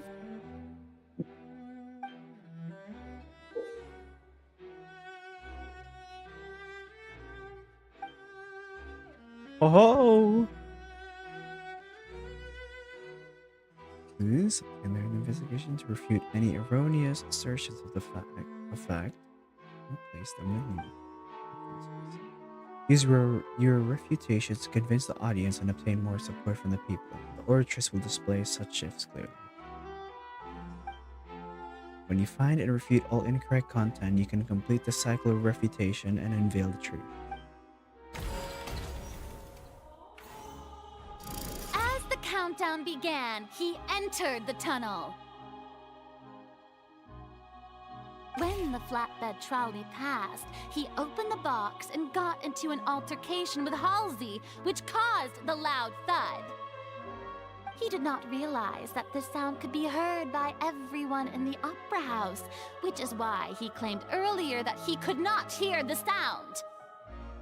Finally, he used the vase to knock her out, before making her change clothes to prevent others from recognizing her.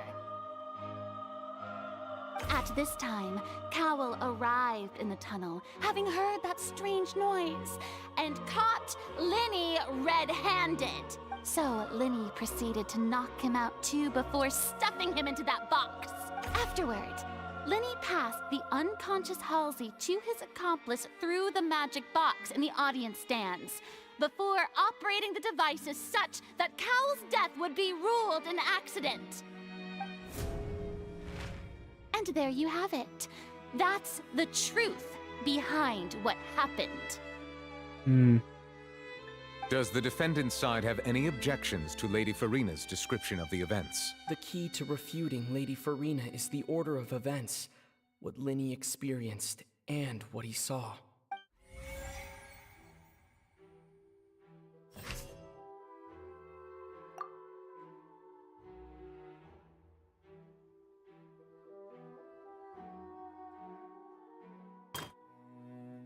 Then he entered the tunnel.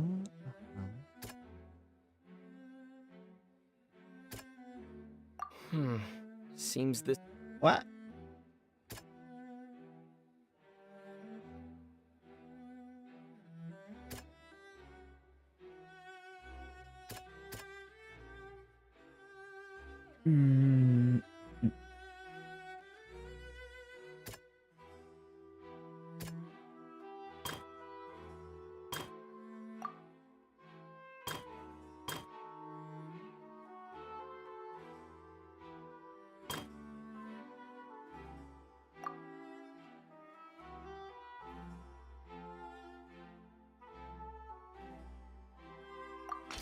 According to Linney, he left via the vent after entering the tunnel.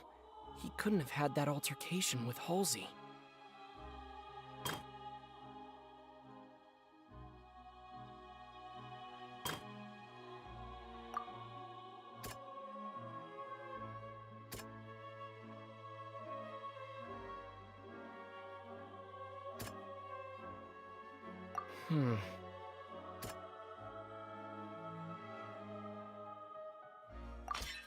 Linney went to the room that contains the Oratrice's core. This is the actual...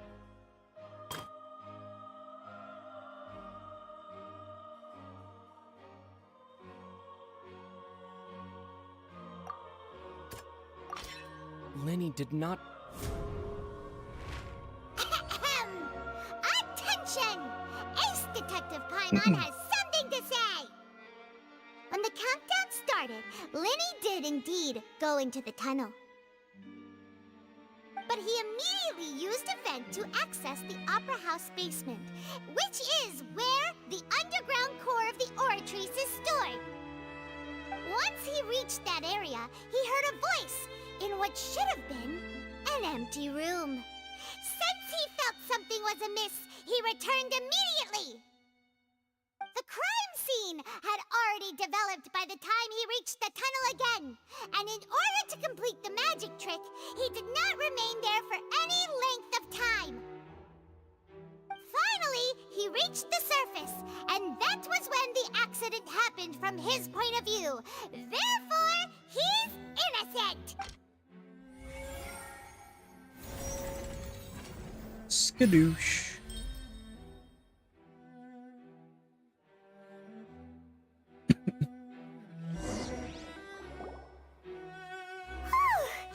Paimon did it! Paimon... In other words, you believe that he knew nothing. That's right! My reasoning?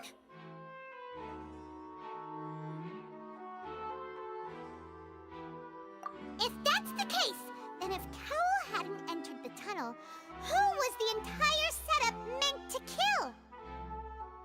Assuming that what you say is true, Linny only needed to kidnap the young girl to cause a new disappearance case. What would the point of killing someone on stage be? Oh, they have a point. Oh. That's right, you tell him! And that's why they're partners of mine. We've managed to turn things around. Oh, well, your denial is very strident. I'll give you that. But what proof do you have to back your claims? Of course I do. If he had been in the magic box the whole time, how could he have not heard that sound? You're saying that he wasn't?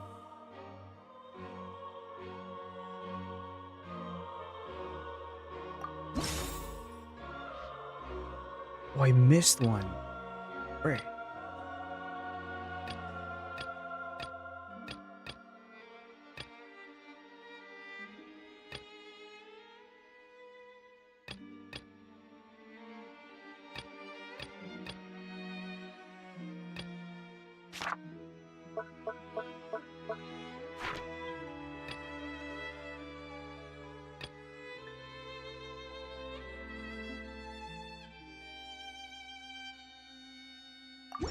Are you sure we don't need to give this more thought? Paimon... Are you sure we don't need to give this more thought? Guess to check, baby. Linny wasn't in the box or in the tunnel. That's why he didn't hear anything strange during the... This means that when the crime happened, Linny had already entered the basement via the vent. The same clue you used to disprove his alibi has now become the best proof! How do you like that? Well played. To think you'd use such logic. Well then, if it wasn't Linny who committed the crimes, then who was it?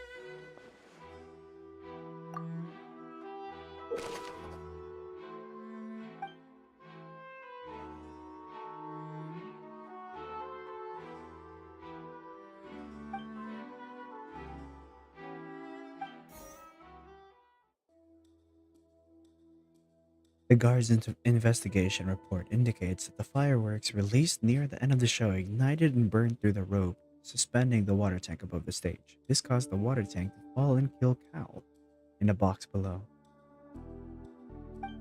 If Linny is no longer under suspicion, only the other members of the troupe would have been able to tamper with the props.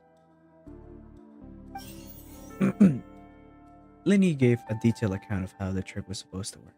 By using a box inside a box. The idea was for the box containing the audience member to be transported across via a tunnel underneath, and Lenny himself would also use this tunnel to get to the other side. Having changed her outfit, Lynette and her assistant will take charge of on-stage interactions. The clothes belonging to Halsey, the lady who went missing, were found in the tunnel. The reason for this remains unknown.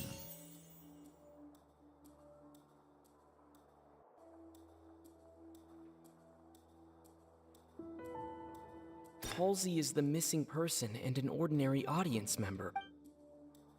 Could there have been a third person? Halsey is the missing person and an ordinary audience member. Could there have been a third person involved?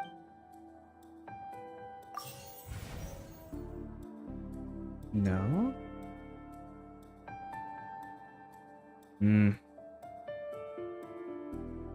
Halsey is the missing person.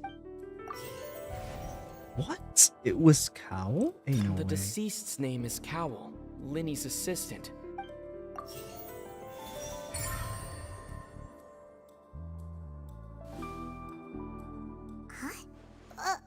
That can't be right. The killer was, in fact, Cowl, the deceased! Oh, is that so? How interesting! Let's hear your reasoning then. What I must do next is recreate the truth. What Cowl did, and how he went from would-be perpetrator. How can we envisage Lenny as having No one entered or left the opera house through. The sound we heard may have come from a clash between the missing Halsey and the criminal. It would have been tough for both people to fit into that vent. They would likely have bumped into Linny as well.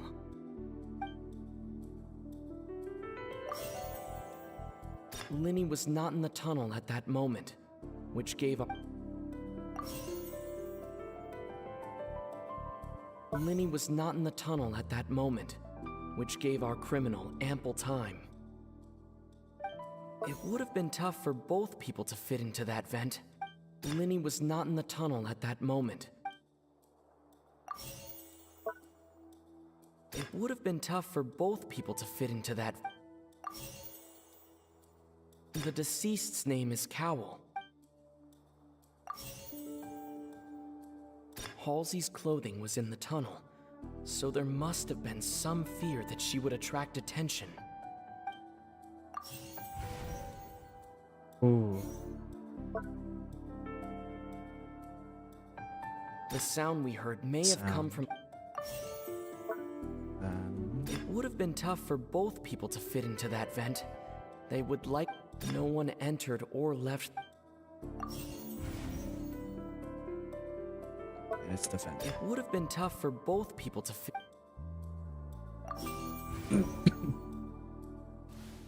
What?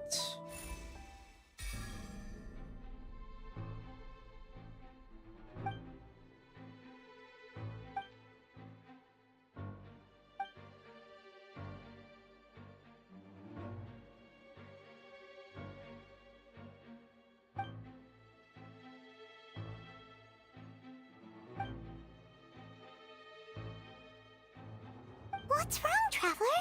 Are you still having trouble figuring things? I see how it is. So this was all just a bluff. And here I thought you had something to show for it. But it seems you're still... Look, since we're at a dead end, why not consider it? Just like the trick as it transpired, the end result must have been utterly different from the magician's initial design. If only we knew how Halsey did. Well, that would be nice, but the tunnel only has 3 exits, and none of them seem very likely. And it's not like this is a magic trick where you can just make a real live person disappear. You know, like you did from that water... Excuse my interruption, dear opponents. But do you not see that the crowd is growing impatient? There is no greater sin in this opera house.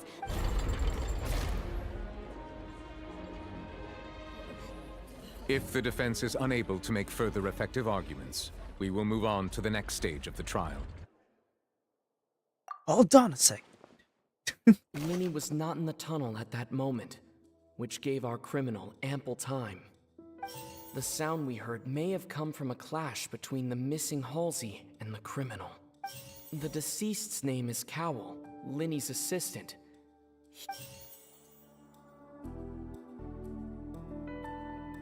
The vase was not broken by chance.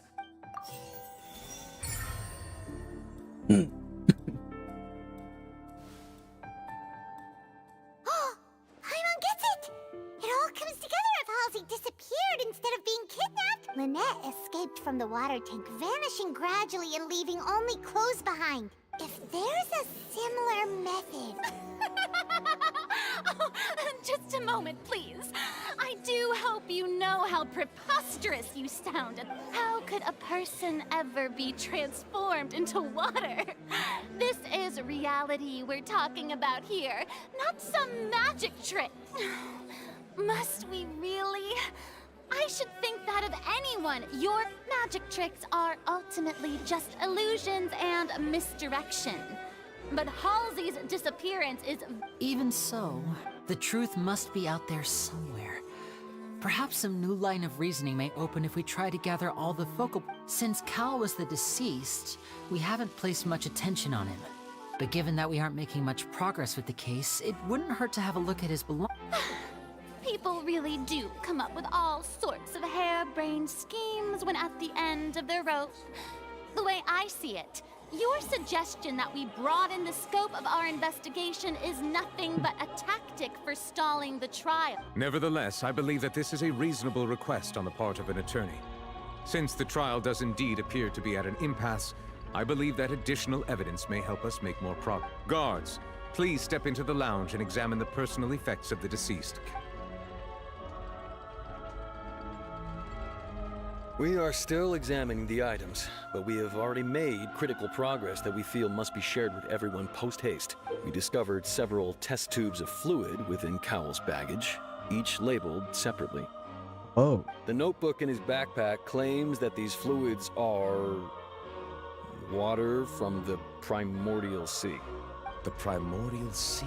The note's contents also indicate that Cowell belonged to an organization that sells illegal drugs and that he had an accomplice. The notebook has many entries concerning safe usage of these fluids, in which the keyword dissolve appears many times. One of these tubes was labeled Opera Epiclese, along with yesterday's date. It is empty. The notes also state that these dissolution properties work exclusively on people from Fontaine. It's likely that Halsey was chosen as some sort of test subject. As such, we believe that the defense's hypothesis is, in fact, supported by sufficient evidence. You've got to be kidding! People dissolving into water? Could something so ridiculous actually be true? Wait a moment. This reminds me of a certain prophecy, but it's just a coincidence, isn't it? Huh.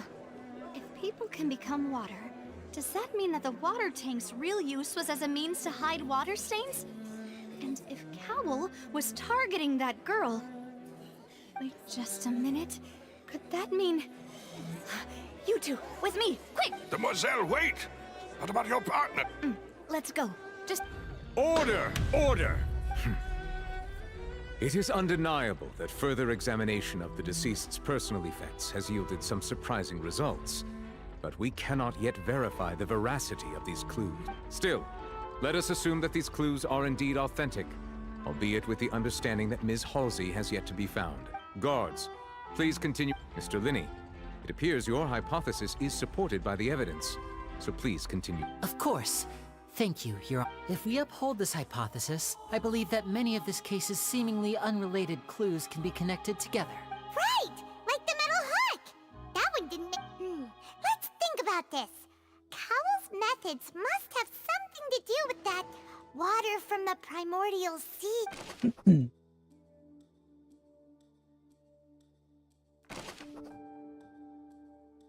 The deceased's name is Cow.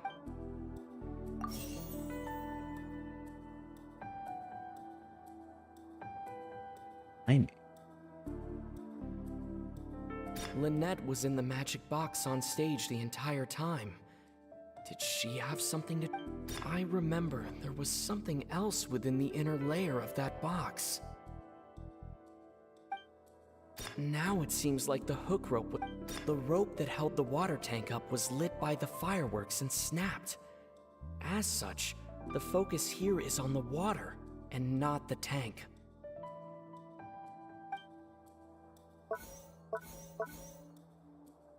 The water from the The rope that held the water tank up.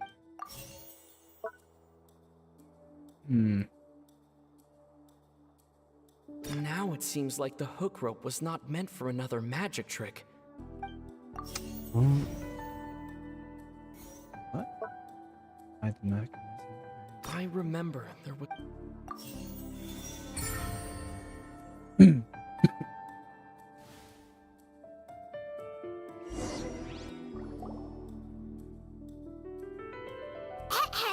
It's Ace Detective Paimon's time to shine again! In the original plan, Cowl would tamper with the water tank rope, and the number selector securing his target. When the magic box containing Halsey was lowered, the metal hook would retract gradually and pierce the balloon at the top of the box.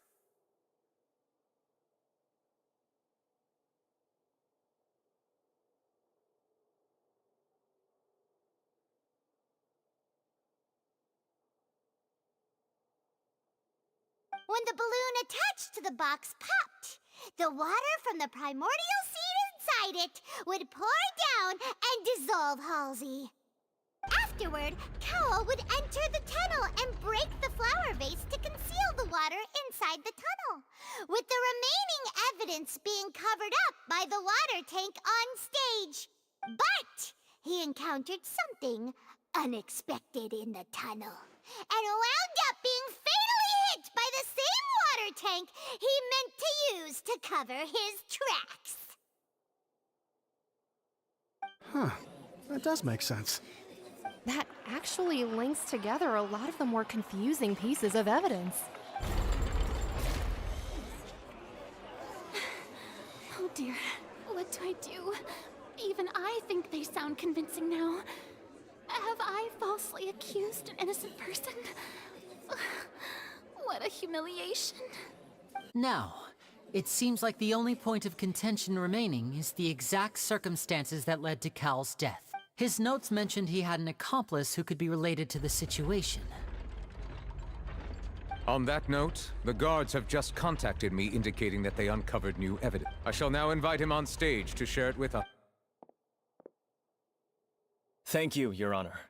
We were just inspecting the luggage of the other people involved in this case, and we found an identical sample of the water from the primordial sea among Linny's personal effects.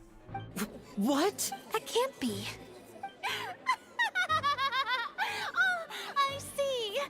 Well, how wonderfully comedic to have your own counterattack only to come back and wound you. Does this not, my dear citizens, my loyal audience, allow me to present my reasoning and bring this performance to a swift close. Linny did not need to take part in the dissolution of the young woman at all. Indeed, he did leave the scene via the vent, having made modifications to the props beforehand. His accomplice Cowl then caused Halsey to vanish using the water from the primordial sea. But upon his return, in cruel avarice, Linny desired sole credit and prepared to do away with his partner in crime. Ultimately, he knocked Cowl out, and the tool meant to cover the crime up also became a murder weapon. Now, as much as I regret having come to such a viciously straightforward conclusion, it does seem that the famed Fatui is quite the cold-blooded and ruthless organization. Am I right, Mr. Linny? We've used up all the evidence we collected. There's no way for us to make a rebuttal here. Is this the end of the road?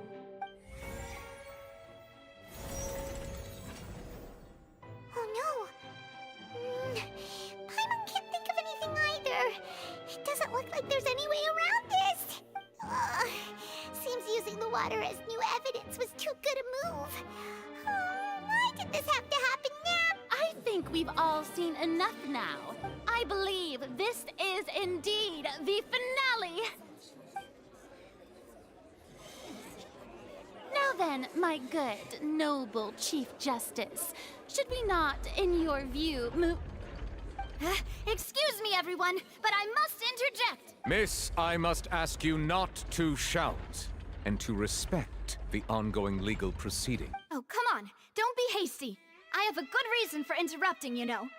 Now, would anyone here like to take a little break from all this debate and see a little magic? I'll show you an amazing trick. One that can bring a young woman who has disappeared back in the flesh, right before your very eyes. Please, do the honors, Mr. Linny, if you would be so kind. What in the world?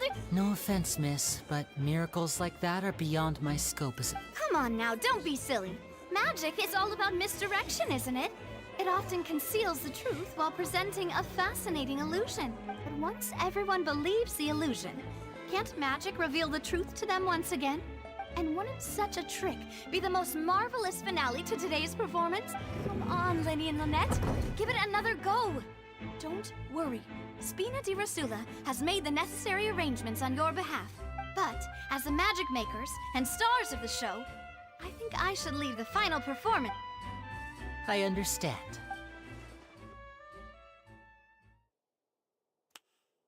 And voila!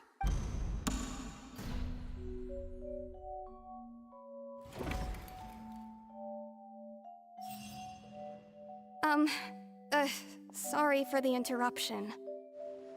Wait, isn't that Halsey? So the whole thing about people dissolving wasn't true after all? To be clear, I'm only here because this person told me that if I testified, the merit of doing so would lessen my sentence. I was hiding outside this room listening to the proceedings because I was afraid that I would be the one put on trial. I was just feeling happy that no one had noticed me, and then before I knew it, she caught me. That'll teach you to underestimate us three. Where should I begin? I'm sorry. I'm the one who killed Cowl. I wasn't admit it. wrong. What? Firstly, my name isn't Halsey. It's Lillian, and I'm originally from Mondstadt. Oh. I heard that Linny's show was gonna be a real thriller, but I missed the chance to buy a ticket, so I stole one. That's how I make a living. I steal stuff here and there. And I'd never been caught before. But I was noticed at the harbor a few days ago, and I barely got away. Linny was the one who caught me in the act. Hey, no wonder you look familiar. So you were the thief. I thought I was just being like, I thought she just had a very common design. Liddy even mentioned that you were pretty skilled. Well, and I thought that would have been the end of it, but then the number selector chose me. He even mentioned the Fortress of Meripede. That's a prison, isn't it? So you can imagine how shocked I was. I thought he was on to me for sure. So I played along with the show while looking for an opening to flee, but then I got water poured on me for no reason, and then someone jumped into the tunnel to nab me. Oh. I wasn't going to take that lying down, so I knocked him out and stuffed him into the box. There was nowhere to run from there, though, so I had to change my clothes and hide in a box containing performance costumes. I slipped out after the first guard arrived at the scene and continued hiding inside the— Can a person even hide in there? But I swear, I didn't know that the water tank would fall down. Had I known that, I wouldn't have put him in the magic box. I may be a thief, but I'm no killer. Well, that makes everything pretty clear now, doesn't it? So they were trying to kidnap the girl. This time, But she's not we from need to tell the Fontaine, so she entire didn't get story dissolved. from Lily Ann's perspective.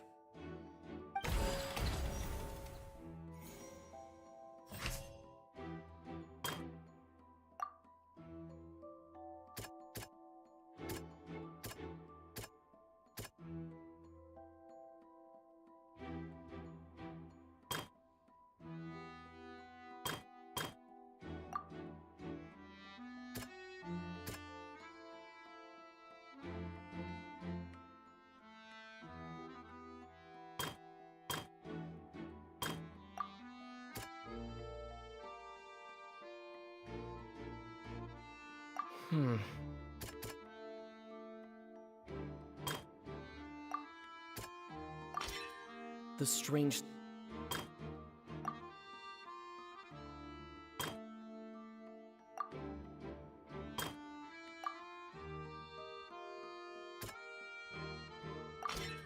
The flower vase was not broken to cover anything up, but was smashed during the struggle between Lillian and Cowell.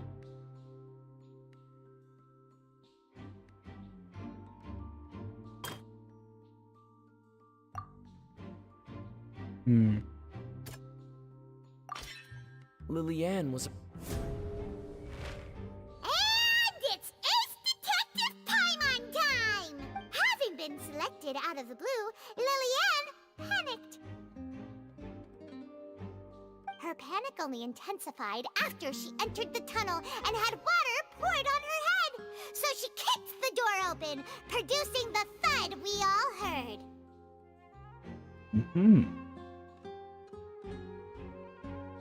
Hearing the commotion, Cowell leapt into the tunnel, only to discover that Lillian had not dissolved. He did not know that Lillian was not from Fontaine, but was a thief who made her way in by stealing a ticket. Mistakenly believing that the water from the primordial sea needed time to take effect, he tried to force Lillian back into the box.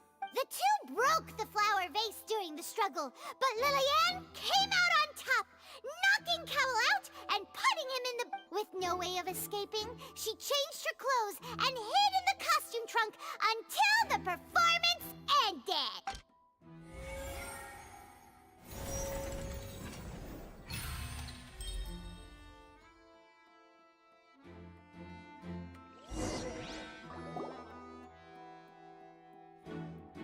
She knew that she would have to go through guard inspection if she tried to leave afterward. So, she has been trapped in the Opera House these last 2 days. She had already become desperately hungry by the time we were chatting over macarons. So, she swiped 2 of them right under our noses. Talk about a sneaky thief. At this point, all the events that happened in the tunnel... Ah, so that's the whole story. Bravo! Now then, Lady Farina, do you wish to... Please answer the question, Lady Farina. Also, if I may add, the trial has not yet ended. As such, I request that the prosecution not leave the room before the proceedings have concluded. What? Are you reading my mind now? No, I have no further arguments. I admit defeat. But really, could you at least have left me with some dignity? Wow, look at that! She's like a deflated balloon now. If there are no objections, then as the Chief Justice of Fontaine, I shall once again repeat the full sequence of events. The actual perpetrator of the serial disappearances, Cowell, selected his next victim from the audience reservation list. With some modifications to the selector, he could ensure that the pre-selected young woman would be chosen. To cover up any evidence while committing the deed, Cowell thought of allowing the water tank to fall, which would conceal the water left behind after the young woman was dissolved. He also tampered with the rope suspending the water tank, using the fireworks at the end of the performance to cause the tank to drop and hide the watermarks. He poured the water from the primordial sea into a balloon during the preparation of the magic box and stuck it to the box's lid. Finally, he passed the prepared hook on a rope through the gap in the magic box's door when bringing the young woman to said box. When the magic trick officially began, the box containing the woman was lowered into the tunnel, tightening the hook rope and bursting the balloon containing the water. If all had gone to plan, the young woman would be dissolved at this time. However, Lillian was not from Fontaine, and thus fled the box with a loud noise. Realizing that there was trouble, Cowell entered the tunnel and met Lillian. Thinking that the waters had not yet taken effect, he decided to proceed.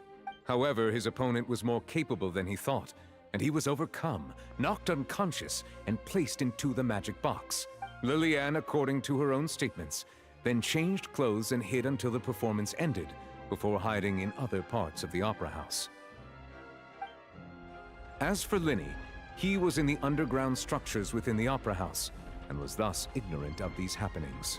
From this reconstruction of events, we can conclude that Linny, the accused, is in fact...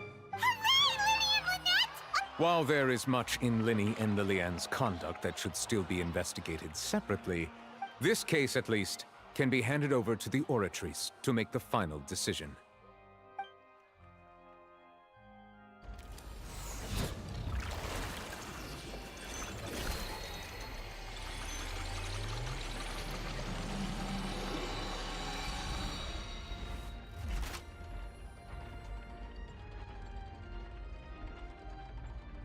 As such, Linny and Lynette are officially declared not guilty.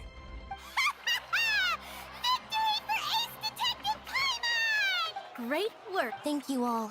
Thank you so much. Next, I think we deserve an explanation, Guard Vaughn. How did you find the water from the primordial sea in Linny's baggage? Right! Your discovery caused me to make a serious mistake, you know. Or was that not a discovery, but false evidence that you dare to bring before this court? I suspect that the accomplice mentioned in Cowell's notes was not Linny, but you, yes? Ooh. I'm sure you know what you must do to lessen your sentence. Speak quickly! Unless you want to earn yourself a one-way ticket to Coupon Town. I was just following orders. We were supposed to place blame for the serial disappearances onto Linny, and thus cause suspicion to fall on the Fatui. The higher-ups said this was the best opportunity to do so. And now that your plan has fallen through, and the secrets of the water have been revealed, you have become a liability to said higher-ups, yes? Therefore, you would be wise to tell everything you know, and seek the protection of the guards. Yes, I'll tell you everything I know. Our boss discovered that the water can cause people to dissolve. It can also be made into a potion, which when extremely diluted, can cause people to experience unforgettable exhilaration. We've been in this business for a while now, and have made decent more off it. The disappearances were also the boss's idea. I mean, this is the boss we're talking about.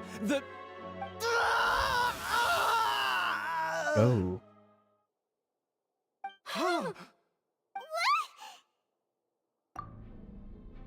Yep. I expected And that. now he can no longer talk. Such ruthlessness. I shouldn't have expected any less of them. An outrageous act. All present, please submit to inspection immediately.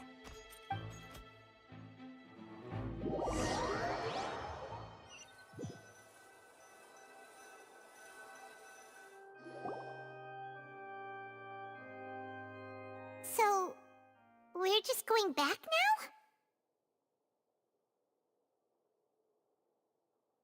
That's... Traveler, Paimon! Please wait. Linny... I know you may not want to speak to me right now. Maybe you don't, but still. Let me thank you again for defending me to the end. Even after you learned that I'm a member of the Fatui, I guess. But I didn't approach you with any ulterior motives or ill intent.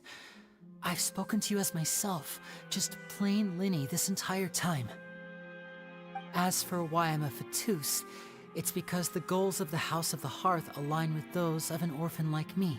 That was how Father, who you might know as the Knave, approached recruiting us back then too. The Knave? The one who controls the House of the Hearth? She's your father? That's right. And since we're here, I was wondering, would you mind hearing a story? It's about my past. Back when our parents first died, Lynette and I were left wandering the streets. To survive, I took to surreptitiously observing an older street performer who did magic. It took me several days to figure out how he pulled off his amazing tricks. I took my sister through several streets until we found a crowded corner, and we began to perform magic tricks there. To my surprise, we proved to be pretty popular, and we could at least stop worrying about where our next meal would come from for a time. But I didn't want my sister to remain a street rat together with me forever. Before long, an aristocrat came to me and claimed that he wished to take us in after watching my performances. So you went from orphans to nobility, just like... That was how we felt at first too. As if fate was on our side and we could say goodbye to those painful days. But I gradually discovered that while we were called foster children, he was really after my talent for magic tricks. He would constantly take me to all sorts of banquets to garner attention, which he would then use to expand his social circles. That doesn't seem too bad either. Better than... It took a while for me to realize just how dark his heart really was. After one particular performance at a banquet, I discovered that Lynette was not on the same return vehicle as me. I waited a long time after we returned home, but she did not come back. I went to that noble's bedroom, and the answer he gave me was, she caught the eye of the most eminent person at the banquet, so I sent her over as a gift. I mean, you'll be able to perform your magic regardless of who your assistant is, yes? Oh no. So he was gonna... But wouldn't Fontaine's laws deal with such people? As far as outsiders are concerned, this is a relationship akin to adoption or foster care, and they have their ways of escaping the eye of the law. I managed to ferret out the location of the mansion of that so-called eminent person and hurried through the night. But by the time I leaped over the walls, avoided the guards, and made my way in, all I saw was the moonlit ground covered in blood, and the knave standing there in the darkness. So, she'd already taken care of that guy. That's right. She had rescued my sister before she could come to any harm, and had even discovered several girls hidden in a basement, all of them orphans. Father, I mean, the knave, might have seen something in me, and so she made me an offer. The House of the Hearth welcomes you, for your interests align with ours. Here, none will ever betray you. Indeed, betrayal shall never be permitted here. I was hesitant to trust her. I mean, I had just been betrayed by nobles. But she was also quick to destroy the noble who had taken us in at first, giving us back our freedom. Oh, so that's how the two of you joined the House of the Hearth. Is that the Fatui leitmotif?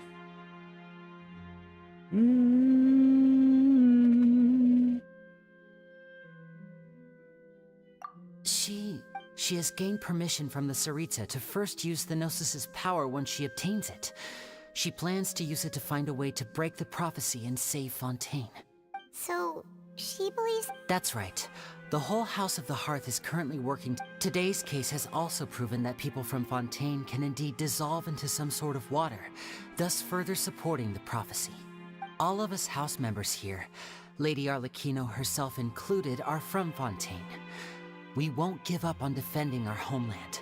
To us orphans, the only connection we have left to this world, apart from our family, is our homeland. So, from small deeds like distributing magic pockets to huge schemes like stealing a Gnosis, everything is aimed at dealing with that prophecy. It's all right. I understand. The only thing I can do is relate all this to you.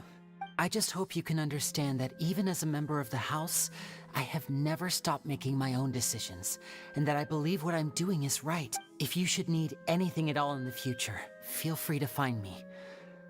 I will... Bye-bye, friend. Bye, Linny! Interesting. Nah, I actually don't trust the knave, bro. She definitely is up to something.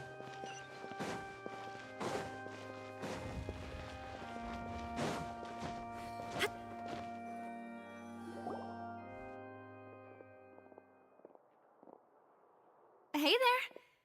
What was with the disappearing act you pulled right as the trial ended? Were you looking for us?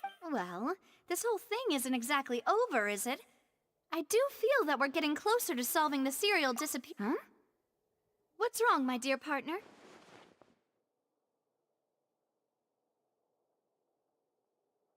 Besides, are you sure we're the ones who've been... And given that there's new evidence from the trial, there should be a trail of breadcrumbs for the Hydro Archon's people to follow now. Ah, I see.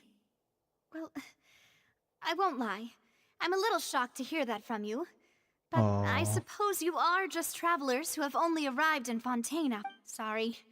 I might have been too presumptuous.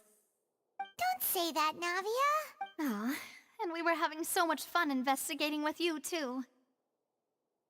It was like having new waters flowing into a stagnant mire, causing new hope to spring forth, and the reflection in the murk to become clearer. Sorry about that. I'm a bit prone to nostalgia. Don't mind me. Wait, shall we have a farewell meal? Huh? Do we really need to get that formal? Well, I'd just like to have a proper ending to every important memory. That way, anyway, it would just be a meal, so it shouldn't take up too much. Let's go have a meal then. Paimon's arm. If Boss Navia's treating, count Paimon in. Oh, wonderful. In that case, why don't we return to the court of Fontaine and head to the Hotel de Boer? I believe we'll make it just... All right, then. Let's have our... I wanted to help Navia.